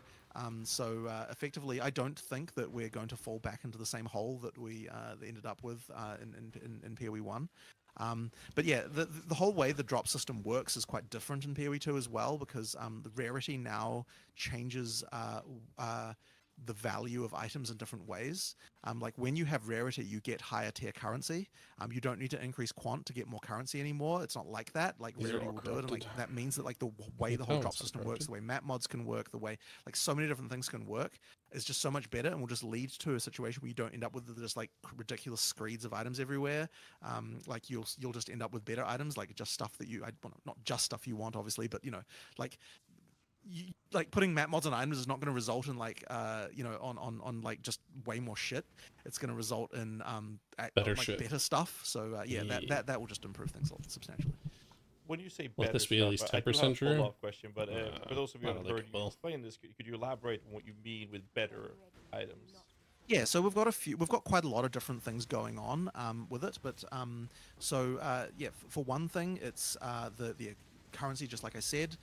In the case of we've also done things with the way unique drops work, where like the rarer ones can, you know, like will happen as you get more, you know, like as like rarity in PoE1 doesn't work that way. Like once something's rolled unique, that's it. But in PoE2 it works differently. There's also another system that we have where the mods on rares can be influenced by the rarity you had when they dropped. And the way that you see that is you'll see a rare drop that says like tier 2 or tier 3 or tier 4 like going up. And what that means is that when you identify that rare, the mods that it can have, well, not that it can have, but the mods that we futz with the randomness in such a way that the rare is going to be better, basically. So if you see like a T5 rare as opposed to a T, like you might be leaving T1 rares on the ground while picking up T5 rares because you know that the T5 rares are actually going to, you know, like have good mods. So this can actually mean that there's more room within a rare without changing the number of affixes that they have to change the value of a rare when you pick it up, and that I think is a much better solution than what we had before. I have to see this in an implementation. I can't even make a comment on it. It removes the bloat that we have in PoE1, right? Right. Where loot filters just, you know, hide 95% of the items. But I did have a follow-up question, which is It sounds absolutely broken, but why would the rare items that are stronger have a higher number on the tier when modifiers on gear are better with a lower numerical value? Why the opposite change here? The reason why that is because I didn't want to, like, you see a rare, right, that has no tier on it, because that's like the bottom tier, and then you see another rare when you get the upgrades and it says T6, that would feel weird. Like, you kind of need to go that direction, unfortunately. Now, you could argue that we shouldn't be using the word tier for this because people are used to with mods, the tiers going the other direction. That's kind of I will say this is something that was brought up by people in the office, and I was kind of like, I just don't think we can do it the opposite way around, unfortunately. What I will probably do, by the way, is not actually even say, like, currently it just says words T6. What we probably should do is put some kind of you gotta get your 200 PBPS tier 0 T16. But for now, we just put text there just to make it easy. Okay. So 6 we'll affix. So it makes sense, the explanation at least. Thank you. 0 open mod. So I got a minion question here. You want to ask the Reaper question, or should I? I think we did that one already. Did we already go through this? This is what happens. Well, it's so hard to like prepare questions like this since we get the interview and like the reveal and then immediately into the interview. The video it's so good though. Like, it's so good. Fantastic. Do it this way. Maybe like an hour later. They literally started the second this ended. And I can also ask one about HDR. People in chat, I'm seeing quite a bit of questions about related to HDR native support. Is that something you guys are? It's actually not in the game right now, and it's something that I would love to do, but we've kind of like, we kind of haven't really had great time to be able to really go into that. It's probably irrelevant, but like I've got some like weird thoughts about HDR, and I probably just shouldn't go into it because it's like a whole not really important. But we don't currently support HDR. He thinks it's dog shit. He thinks it's shit. Okay, so that's what he meant there. You were talking earlier about how some of the skills are like fundamentally changing, and you mentioned Righteous Fire, but and you're a bad is this person something we can expect from like a good number of skills, which it's sort of in name only, it's the same, or they're pseudo changing? Yeah, I think so. And to some extent, this is just because like when we're designing a skill for PoE2, we can't just design a skill like. No skill can be, this is the only skill you use, right? It always has to be the question of, like, how can this interact with the things? What keywords can we think about? Like, there has to be some level of interaction there. And PoE1 skills are just not designed that way. So just on a very fundamental level, like, a skill has to have some sort of place within the overall ecosystem. So, yes, I like to try and bring back the feel of a skill from PoE1, even if it's not going to work exactly mechanically the same.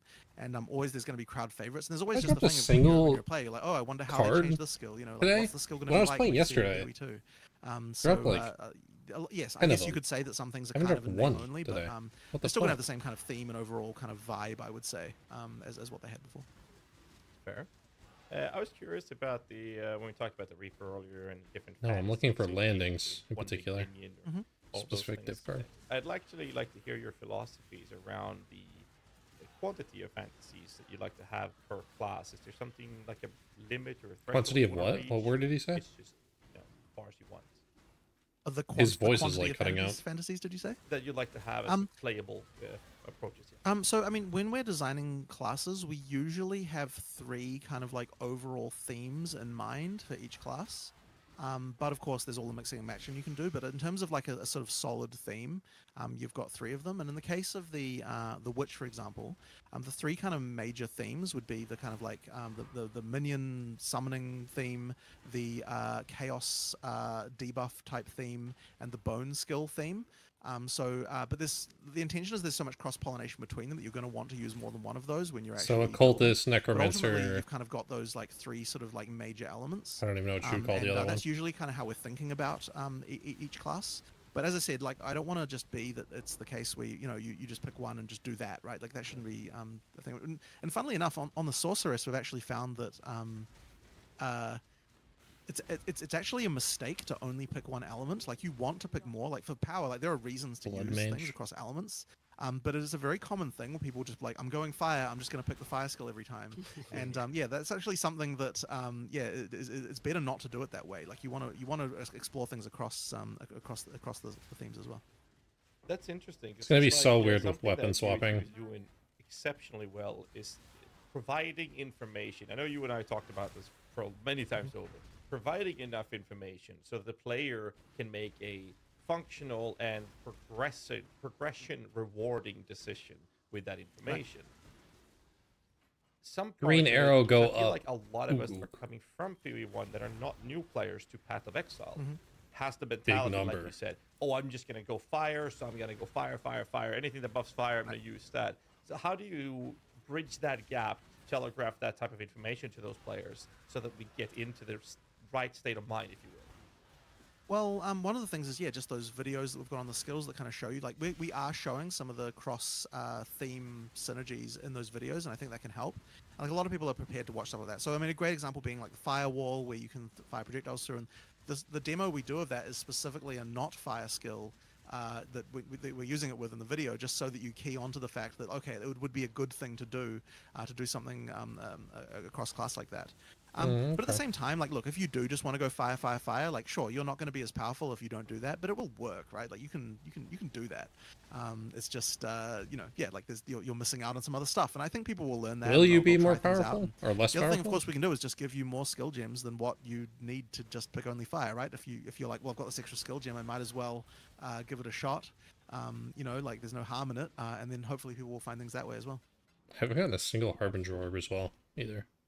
So one of the questions I asked you earlier in LA was about the passive skill tree, and you had an answer where you were responding about how it's fundamentally going to change a little bit. I was hoping you could explain that same concept to the people in this podcast about how, depending upon which class. You know, yeah, that one. Right. Yeah, okay, right. So this is actually another thing. Yeah. So this one's sort of interesting. So recently we ran into the problem, and this was actually another minion problem in particular, where we were really struggling with designing the start of the skill tree to work with both the witch and the sorceress. And the funny thing about this one is that part of the reason why it's hard is because people are really not willing to pick a node that has something on it that they can't use. So if you have if it has like 5% life, 5% minion life, then people who aren't minion players will still not want to pick that. Because even though it's the same spell damage that they would have gotten if they had, you know, like otherwise anyway. And that's just kind of one of those psychological things that, you know, you just have to live with. People are just like that. So what we decided that we wanted to do was we're actually going to have it so that the starting area of the skill tree of each class is going to have 3 versions. One of them is if you're, for the witch case, for example, one of them is if you're picked witch, one of them is if you picked sorceress, and the other one is what you get if you picked neither witch nor sorceress. So if you're another class coming from another part of the tree, then the starting area of the witch and sorceress is going to have like a sort of combo of what the witch and the sorceress both get, so that like those things are where you can go to get that. And that actually solved a lot of our problems, because it made the starting area kind of now be able to be the case where like all the stuff that's there is going to be relevant to your character, that means that like right at the beginning of the game, there's less kind of like wrong choices. Like when we had the situation where you've got like some minion passes and you've got some elemental passes, it's very easy for a player to just pick the elemental stuff when they're playing a witch or whatever. So yeah, that's changed there, like really helped us with being able to sort that stuff out. But I think it's pretty interesting also to have the third thing for when you're not playing either character, because it means we can put stuff there that yeah, like that kind of makes sense and is balanced for when you're coming there from somewhere else. And we've actually had problems in the past in PoE1 with the balance of the initial nodes, because you have to balance them in a way where they're powerful right at the start, so you kind of get the feeling of like good progression there. But that has sometimes meant that the nodes are too powerful when you come from another class to go there and grab them. So having control over that, it kind of lets us like, you know, make sure we've got that balance lever for the other classes as well, and kind of control that a little bit. Yeah, this is a little thing that we're experimenting with at the moment. As I said, it works really well for the witch and sorceress. We're planning on applying it to all the other classes as well. Quick follow-up question on the skill tree. First off, that sounds amazing. It really does. It sounds like terrible. I'm so curious if that's like a thing that still needs to be implemented, or did I just miss it in the skill tree image? Cluster jewels. What's your thoughts on that when it comes to PoE2? Hearing these changes. I think they're cool, but I don't know that we're going to have them at the start of early access. Honestly, it feels like kind of one of those things that would be more reasonable to add in later content as like another thing. But I think they're cool. So you know, yeah, I'm sure they'll come back at some point. Fair enough. Wait, I'm so complete. Follow-up question I had was regarding the all that stuff that they just talked about was in the video yesterday. Now I'm like, am I crazy and it wasn't in the video? No, I can't find it.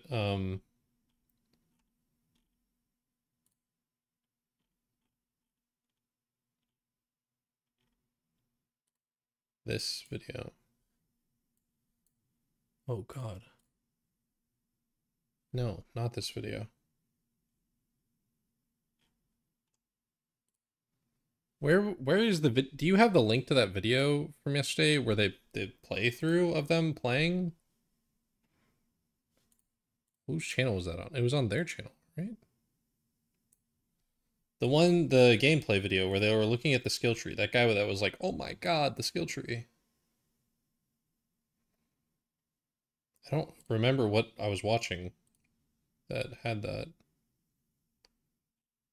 That wasn't in the Discord. It was something else. Summer Game Fest.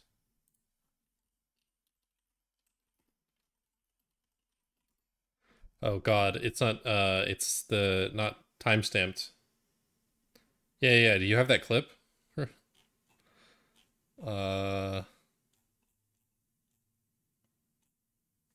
Oh, perfect, you have it. Cause now I'm starting to think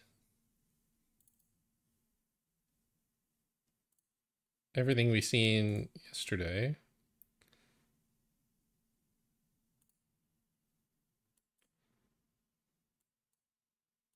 didn't really matter.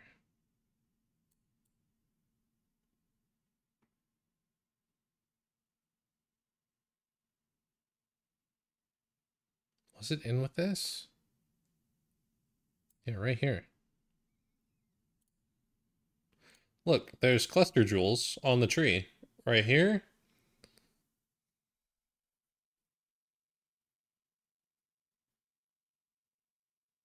I guess there is, he said 3 ways. There's actually 4 ways out of the tree. And 2 of the ways split.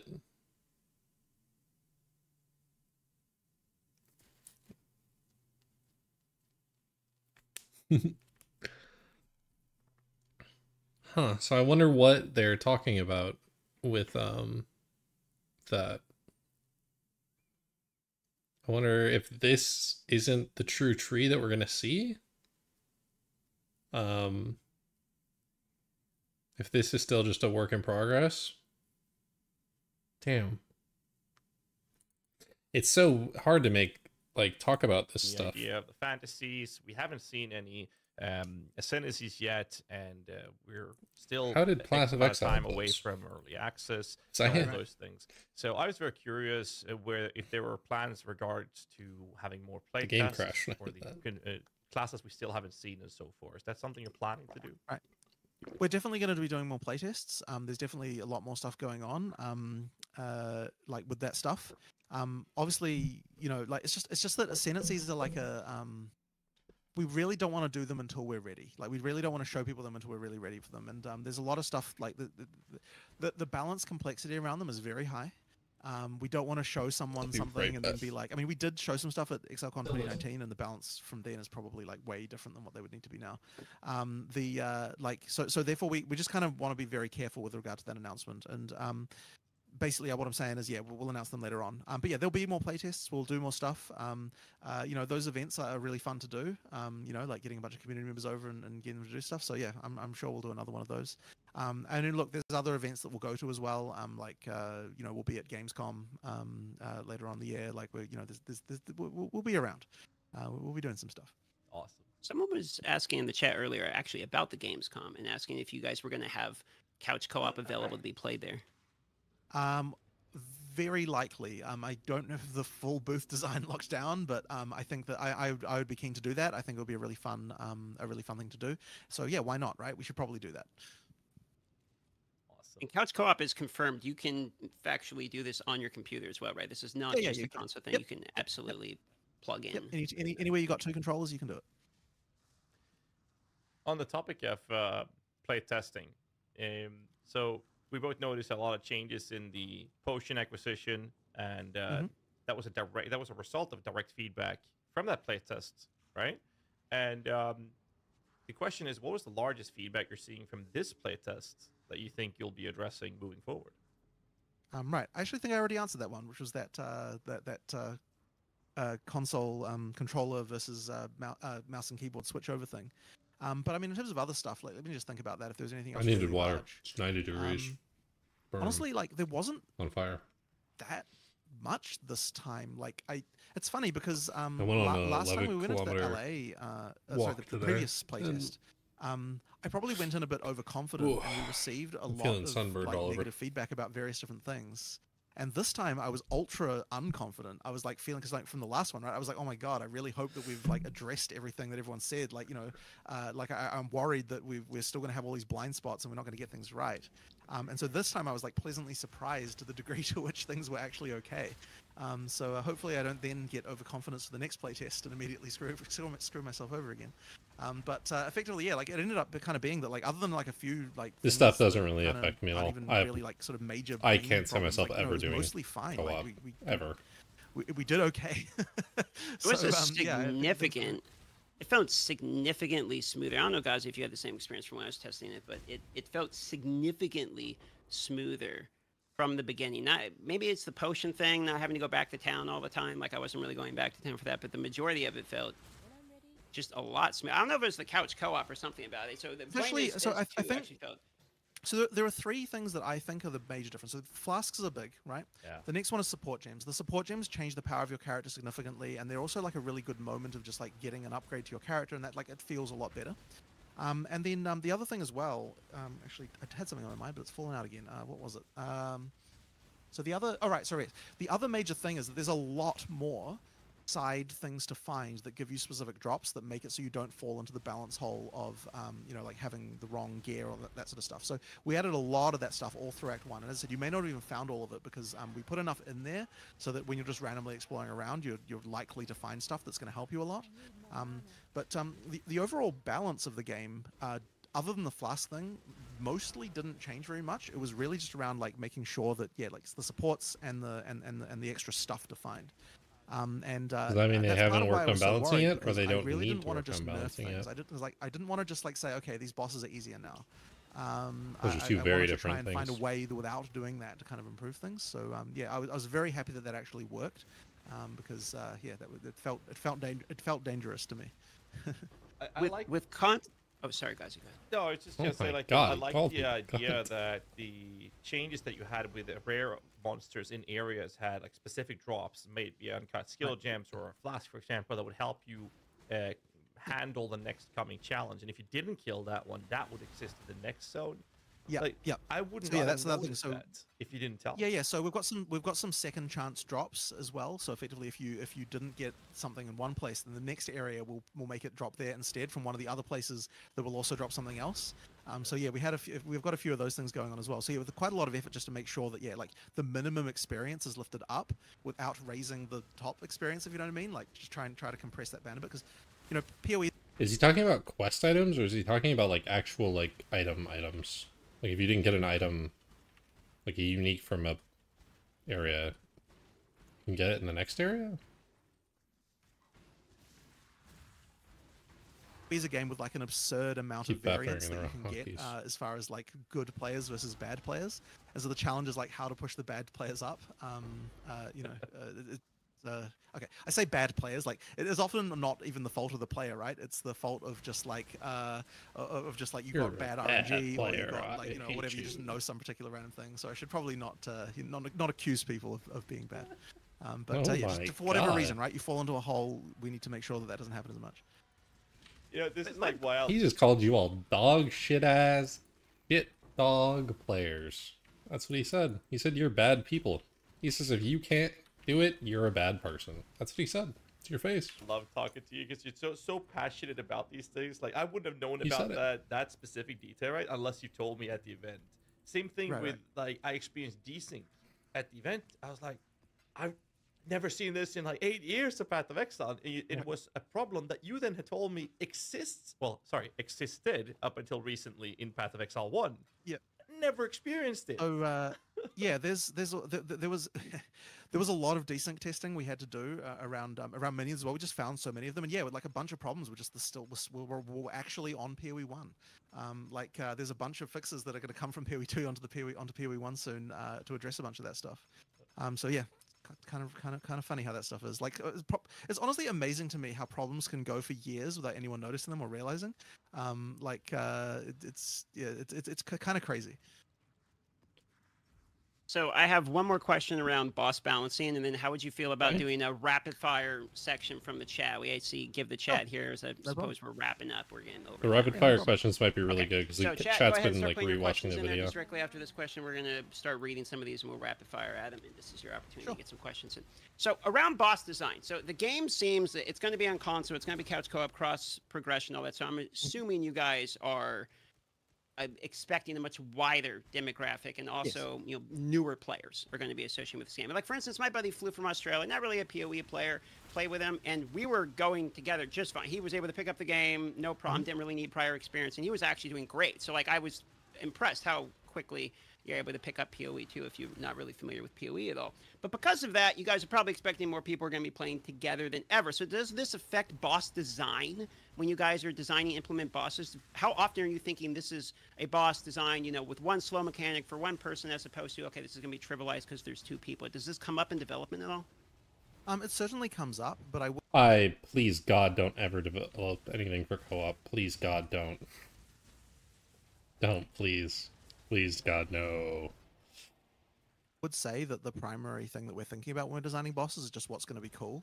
There's usually some way to make it work no matter what. Like there'll be some kind of workaround. But ultimately it just comes down to what's cool. And bosses get to take a lot of iteration, like way more than you might expect, and party iteration as well. And I'm certain that there'll be more changes even to the bosses that you play. Exactly. Because it really takes just playing against it and playing against it and playing against it. And a lot of the time, you can design a boss and think that you have all the abilities that you need, and then when you actually play it, you find out you need like 3 more, just to kind of cover all the different possible axes, as far as the most obvious one being range versus melee, but also just party, people where they're standing and so on. So that boss in the video that you just saw at the beginning of this live stream, the Torgal the Defiler, that boss actually has 4 more abilities it didn't even use in the actually no, I guess it would have used probably I most knew of them it had another one, but when we did the demo, I said it when I watched it. I was like, it looked like it was about to cast another ability we hadn't seen, and then it died right as it did it. I knew it.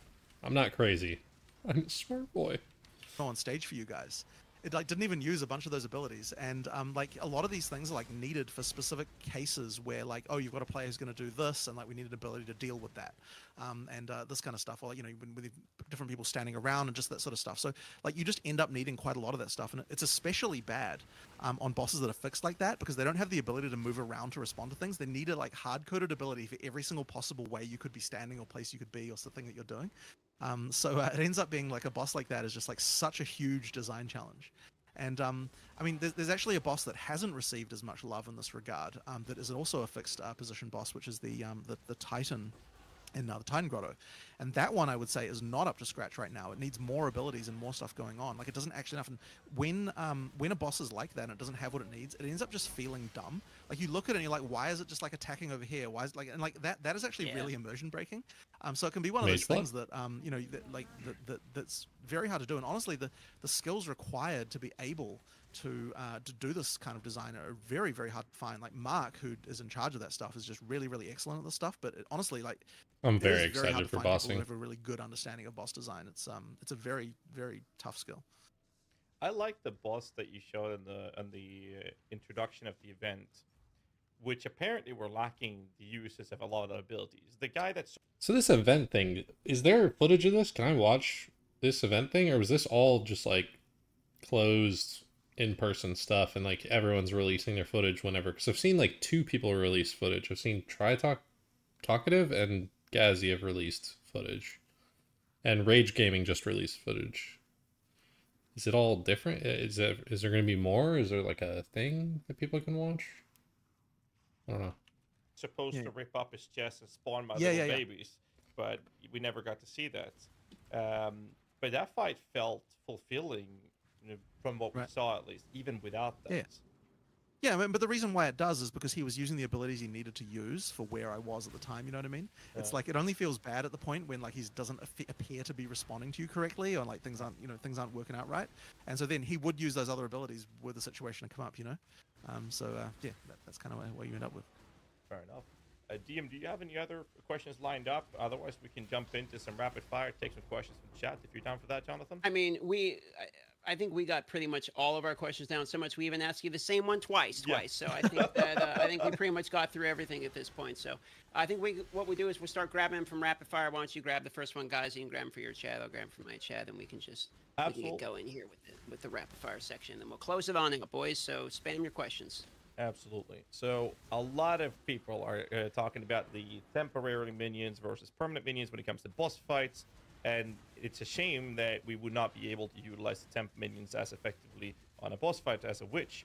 So the question has a lot to do with a bunch of suggestions of how Desecrate can work. I think the better question would be, are you keen on introducing some sort of way to generate corpses, either through support gems or something? Is that something you're completely locked down on? I'm actually really not. And I think that Desecrate like hurt the sort of corpse economy of PoE1 very significantly. It really handcuffed us as far as what we could do. Like I think corpse as a resource, as a mechanic, is pretty. I have a solution for this. So like Desecrate just kind of destroys let that. me give his answer. Now that said, like as I said, for zombies, for example, there is a way to get them even when you're in boss fights. Like there are a few workarounds that were kind of interesting, and so that's kind of the way that I would approach these on a skill by skill basis. Like thinking about like, okay, is there going to be some way that we can make it so the skill can still work on a boss fight using some other mechanic? But I don't think that just in general being able to create corpses on demand is okay as far as balance goes. Okay, I think there should be two solutions to this. I think one is like well, the obvious one is like I guess three, because it would be like there's always ads spawning or whatever, like shitty ads that give it to you, but that's stupid.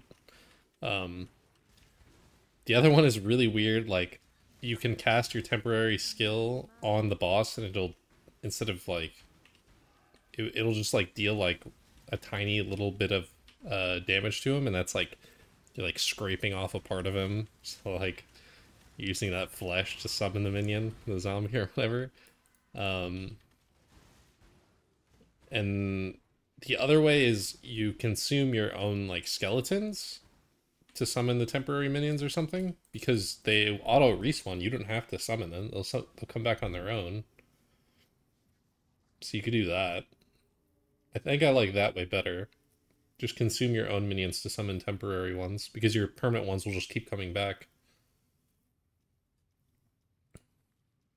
A couple. This one's came up since the beginning of the podcast. People are asking about stances on macros for PoE2. How? I mean, our stance on. Wait, how do you summon zombies without corpses already? Empowering. The empowering is you need to summon. That's what the power charge. No, yeah, but you gotta summon it from a corpse. You have to summon, when you summon it from the corpse, it takes the power charge and combines it. You need both elements, you can't just have one.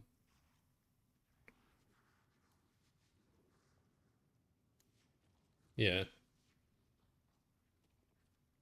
I mean, I guess that could work, like charges. Like, what if you had, like you generate, corpse charges? It's like a new charge type that, like, when you use it, it consumes one of those charges.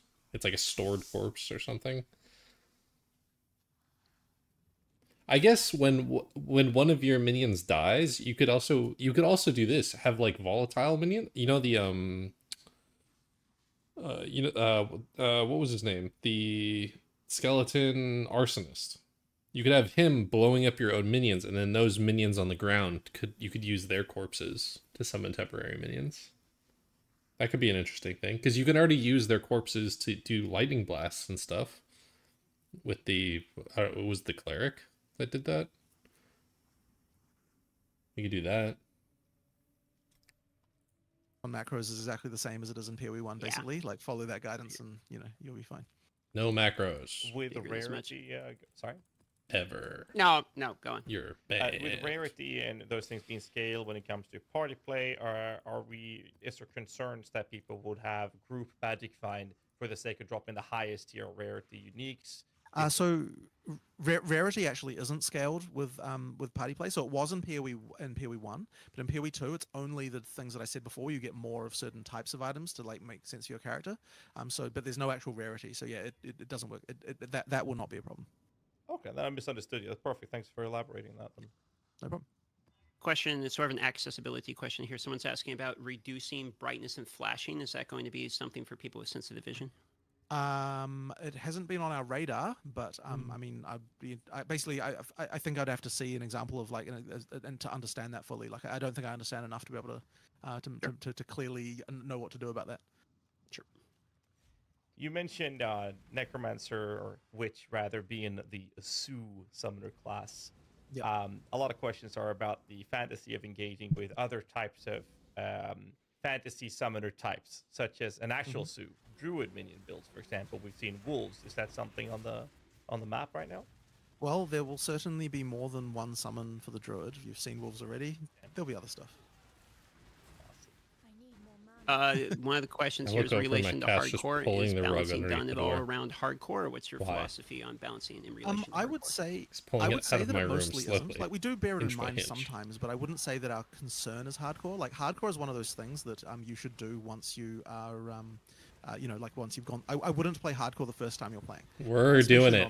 Hardcore day one. Hardcore SSF. What I will say is that the overall 6 months to philosophy of the get boss tagged design too. in PoE2 is such that I think hardcore is eminently possible once you learn the boss abilities. There's actually even a problem that we've had in the studio of like, you get too good at the boss fights and you start to believe that they're easy when they're actually not. But it's just because you've learned the mechanics to the point where it's now feels easy to you, and it actually can be hard to tell the difference between just learning it and like people will literally say, "Oh, you nerfed the life on this monster." And it's like, well, we actually didn't. You just got better at it. And I even had this mistake this morning where I was complaining to Mark that I thought that early game had gotten easier in the last version, and he says, "Well, we've changed nothing, so it's probably just you're good. You got good." I felt that way about the worms, so I know what you're talking about here. I'm gonna slip in. I'm gonna slip in one more quick one here before I send it to guys again. So, is there any plans to add animations for character rotations, like instead of just having them sort of spin when you're rotating your character, or is this an issue? I hope that's gonna be a thing. We fiddled a bit around with this, and right now we're in a situation where we are effectively maximizing the snappiness of it, and in exchange for that, it means you can make your character look dumb by like doing things where you spin the thing around or like move the mouse real quickly and stuff like that. But in practice, like even though that is possible, like it feels way better with the things tuned the way they are. So I sort of prefer it. There was a couple of other things we've tried. So there is some stuff that's gone on with rotation. Actually, you can see it if you use click to move more. So in click to move, the character doesn't rotate as fast. It doesn't need to because you don't have the same situation with regard to the way that it controls. So like your character can like rotate more slowly as it goes from place to place. So if you actually were to look at click to move, you'd see that there is actually some interesting rotation stuff going on. But yeah, like overall, we prioritize the gameplay and snappiness over the kind of over the like the possibility of making your character look bad. So that's kind of why it is the way it is. Fair enough. I got a lot of questions lined up. Some of them are in the same ballpark. It's about early access. I guess the question, I can try to summarize all of these into when do you think the game is ready for early access? And when I say that, I'm talking about, is all the classes going to be available? Is that when we're going to play it, or do we need all the ascendancies? So I don't think we have to have absolutely everything in early access, but we do have to have enough of the game, and by enough I mean like most of the game ready, because if we don't, then we're not really going to get the feedback that we need to get. So like that's think different that from what the he's minimum said is like before. you need almost all of the acts. Like I don't think we can really live without that. I think you need most of the character classes so that you've got sort of something for all the different archetypes at least working, even if you don't have every single character class. I don't think you necessarily need every ascendancy, but you certainly need to have every class in the game have at least one ascendancy. Otherwise, you don't have the power that you would have gotten from it. So we'll try to get as many as we can in there. But yeah, what you need basically is enough so that you can actually play the game from beginning to end to the greatest extent possible. The economy is correct. The, the balance is overall mostly correct, and so on. If you don't Basically have that, everything I besides really ascendancies to do. So yeah, you'll get it at that needs point. to be there. I don't think that point is that far off. I think we're getting much closer. We've got obviously internally when we believe it's going to be. We could still. I be wish you would have incorrect. We slipped don't up want to there say a and said specific something date about the just in end case we're game. wrong, but we're pretty certain. We're almost 100% certain. I mean, more than almost. We're very certain it's going to be this year. We will. Does he mean the beta, or does he mean the proper release? date later on. But basically, yeah, we need to make sure that there's enough of a game. I don't think it's acceptable to just be like, oh, here's Act 1 and 2, go play that. Like that isn't enough. You're not really. That's more of a demo than it is. They already released the date of the beta. Period. Why would he be talking about yeah, hoping that's this why. year? They already released the date of it. I'll ask you one more, and then I suppose, guys, you can do one more. I feel like he was talking about the wrap it up and get you release. out of here. So one of the questions I saw in chat was in relation to rare mobs. Like, they're pretty, scary early on in the game when you see rare mobs. Are they? Like, there's no way they delay the game again. There's no way. It's not happening. It's coming out in November no matter what. Whether we get 1 act or 10, it's coming out in November. There's no universe they delay it again. There would be rioting outside of GGG headquarters. Get me a plane ticket. It's coming out in November. There's no way they delay it again. It's been delayed like 3 years at this point. Expected to effectively, by the end of the game, have transferred into like the trash mob level? Or are they gonna keep up that level of threat continually? Yeah, they cannot delay it I think again. that they need to keep up some level of threat. What we don't want to end up with is a situation where it feels like rares are better than the bosses, which can be an issue sometimes in PoE 1. So we need to make sure that's not the case. One thing I will say is that I think there's a lot more that we should be doing with rares. I have found that I want to play around a bit, and we haven't done this yet, but I want to play around a bit with mods and what will combine in certain ways and what don't, and like what mods can appear on certain on monsters and so on. I think that we could be better here to make the average rare fight more enjoyable. I think we can do better here, and we'll still have more stuff for that to come. But what does it mean to be a rare enemy now? Because now there's like common enemies, magic enemies, rare enemies. I don't know, what would be the next two? Like unique enemies, but then you have unique enemies, and then above unique enemies you have magic unique bosses, and then you have unique bosses above that. Can there be rare unique bosses, like the rare boss? Could they be rare bosses now? Interesting. Basically they should be strong. They should feel like a thing. Oh, sees. Not on my end. Yeah, certainly they shouldn't feel like they're beating the bosses of the area. All right, guys, why don't you hit him with the last one of the day? Last one. So it's a classic. People want to know what happens to Cyclone. This interview has Can like you 20 share minutes anything left in about it. that? Sorry, what happened to what? Sorry. Cyclone. Oh, Cyclone. Well, I mean, we are going to have it, but we haven't shown the class yet that we'll have it yet. So yeah, there's you will see, I suppose. We will see. But it might be unsatisfying. But generally speaking, if it's like that sort of stuff, it's going to be a little bit. But yeah. Awesome. All right. Well, thank you for coming on the podcast, answering all of the questions. No problem. Million different minion ones. It was a pleasure to meet you in person, and thanks for inviting us for the play test. Wait, there's 10 more minutes of this interview. Console couch co-op is going to be great. Yeah, really, really fun podcast, and it's great to be here. So thank you very much. Thanks. Appreciate you. Yeah. Guys, any last words before we head on out? I guess not. Right. So just play early access when we get there, and then thanks very much. Early access later this year. All right, cheers. Bye bye. Thank you, sir. Bye. What? All right. Oh. Maybe he... Okay. That's weird. I guess that's just them talking afterwards. We won't watch that. So, there's a lot of stuff to... Let me just get out of this map.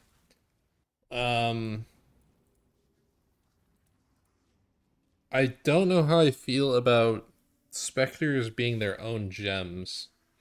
Like, if I want 2 different support Spectres, I have to use a whole gem slot on it.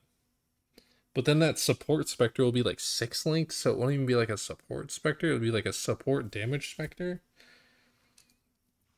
Unless there's support gems, like support gems that give supporting effects to other minions. Oh yeah, then you can't share. So like I can't have multi-proj on one Spectre and multi-proj on another Spectre. So like maybe I have like multi-proj on one, fork on the other or something like that. Um that seems so weird. Having you can, but you need two of them? No, he said you can't share support gems between skill gems anymore. So you get one support in your whole character. You can't use it again. Yeah, not even on multiple instances. They specifically said that. Like you can't use the strongest melee support on multiple skills. Yeah. So yeah, interesting. Yeah, so I don't know what that will even look like. So we have what, 6? Um how many skill slots do we have? We have 6 of them? Right? Or no? Was there more or less?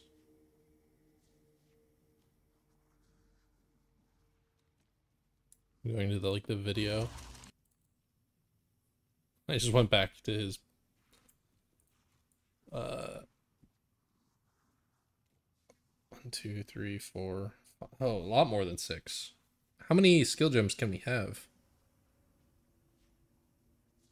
12 then? So there's like 1, 2, 3, 4, 5, 6, 7, 8. And double this bar. It's like 12 skill gems times 6. Or times 5, I guess.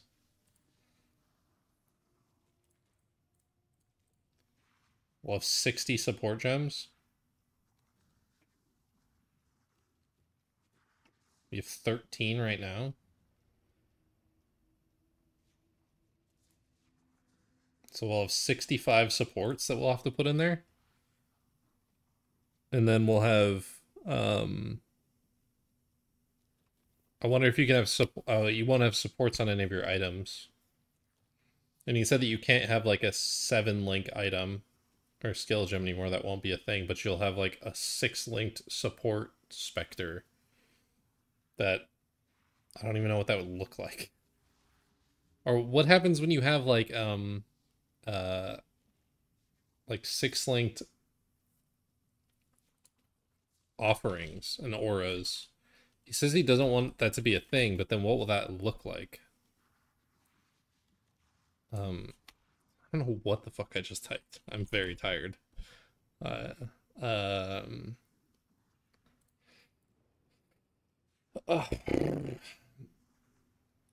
How you... Why, when you click on Path of Exile, does the Path of Exile thing not come up?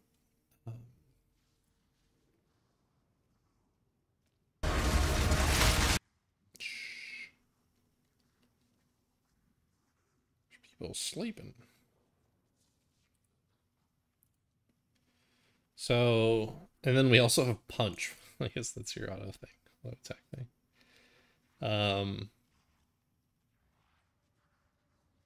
Man, I wonder what any of this is going to look or feel like to play. Minions seem absolutely broken and busted compared to any class so far. Let's not go into this video though. What else did they talk about? They talked about, I don't care about a lot of co-op stuff. Apparently the rubber banding thing, you can actually rubber band your teammates. Rage Gaming, Path of Exile 2. I know that they just released this video. I'll watch it later. Ladies, gentlemen, and exiles of all ages, last week I got to... But they play. I wonder if it happens in here. I don't even see the other person. Where's the other person? Oh, wait, what happened?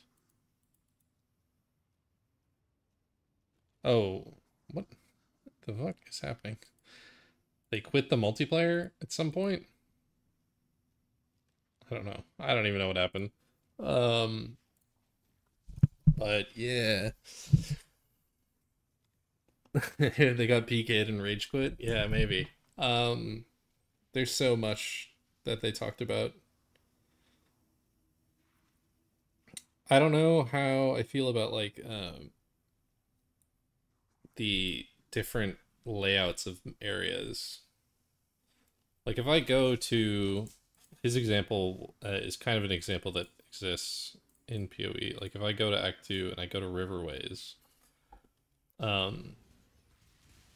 you always have to follow this road. The road is always there, which is the path.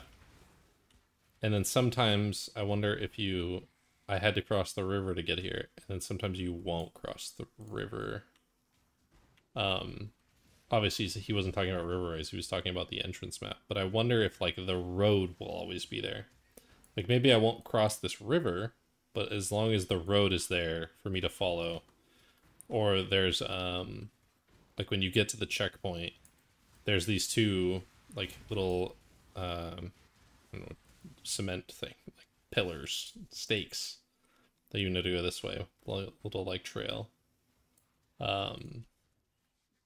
I hope that stuff still exists. I don't care if like the map looks completely different as long as there's these tells in each area, and the tells don't change league to league, even though there's league seeds now where there's like a world map that's going to be different. I have no idea what he meant by that. Like maybe the layout won't look like, what's a good one? Like maybe it won't be a circle. Like maybe it'll be like a triangle. I don't know. Like this won't be like a down and to the left. Maybe you'll like rotate and you'll be like up and then you'll go down and you'll like zigzag instead or something. I wonder if all of that will be different league to league with a world map. Who knows? Who knows what any of that means? Yeah, is there anything else that they talked about in there that was noteworthy, interesting? That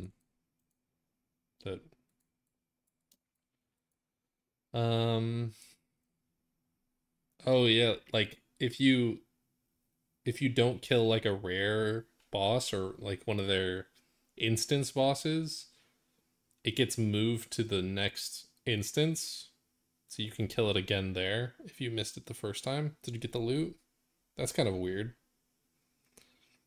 It's kind of like getting followed, like the boss follows you, hunts you down, or something like that. Kind of interesting.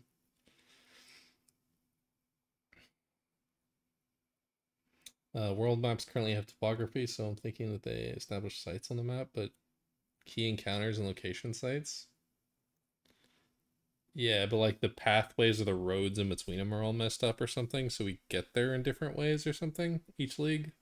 Like say like Blade League happens, and it's like there's like plants overgrowth. There's like I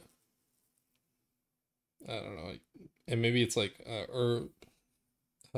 Scourge League. Maybe it's like Scourge League and you have to go through the Scourge and it like changes the area, and there's like a cave now that you go through that you can only see when you're in Scourge mode.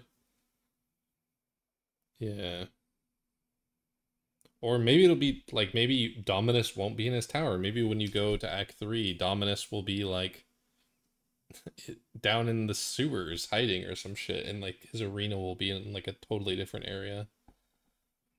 And you'll like, instead of going to the slums initially, you'll go to the barracks, and you'll go to like the Scepter of God, and like he won't be there.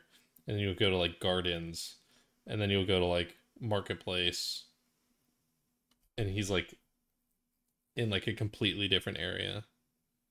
He's like in the crematorium or something. That could be interesting. I don't know how I feel. The speedrunners would probably fucking hate this, because each league would have to have its own speedrun thing. I guess it would be cool to learn speedruns every league for them, but the time would be wildly different each league. Ether just followed. Hey, thanks for the follow. Yeah. All right. But yeah, that's wrapping up this video for YouTube's. I'll post that tomorrow. Apparently posting my YouTube thing told me to post at 10 a.m. because apparently EU watches a lot of my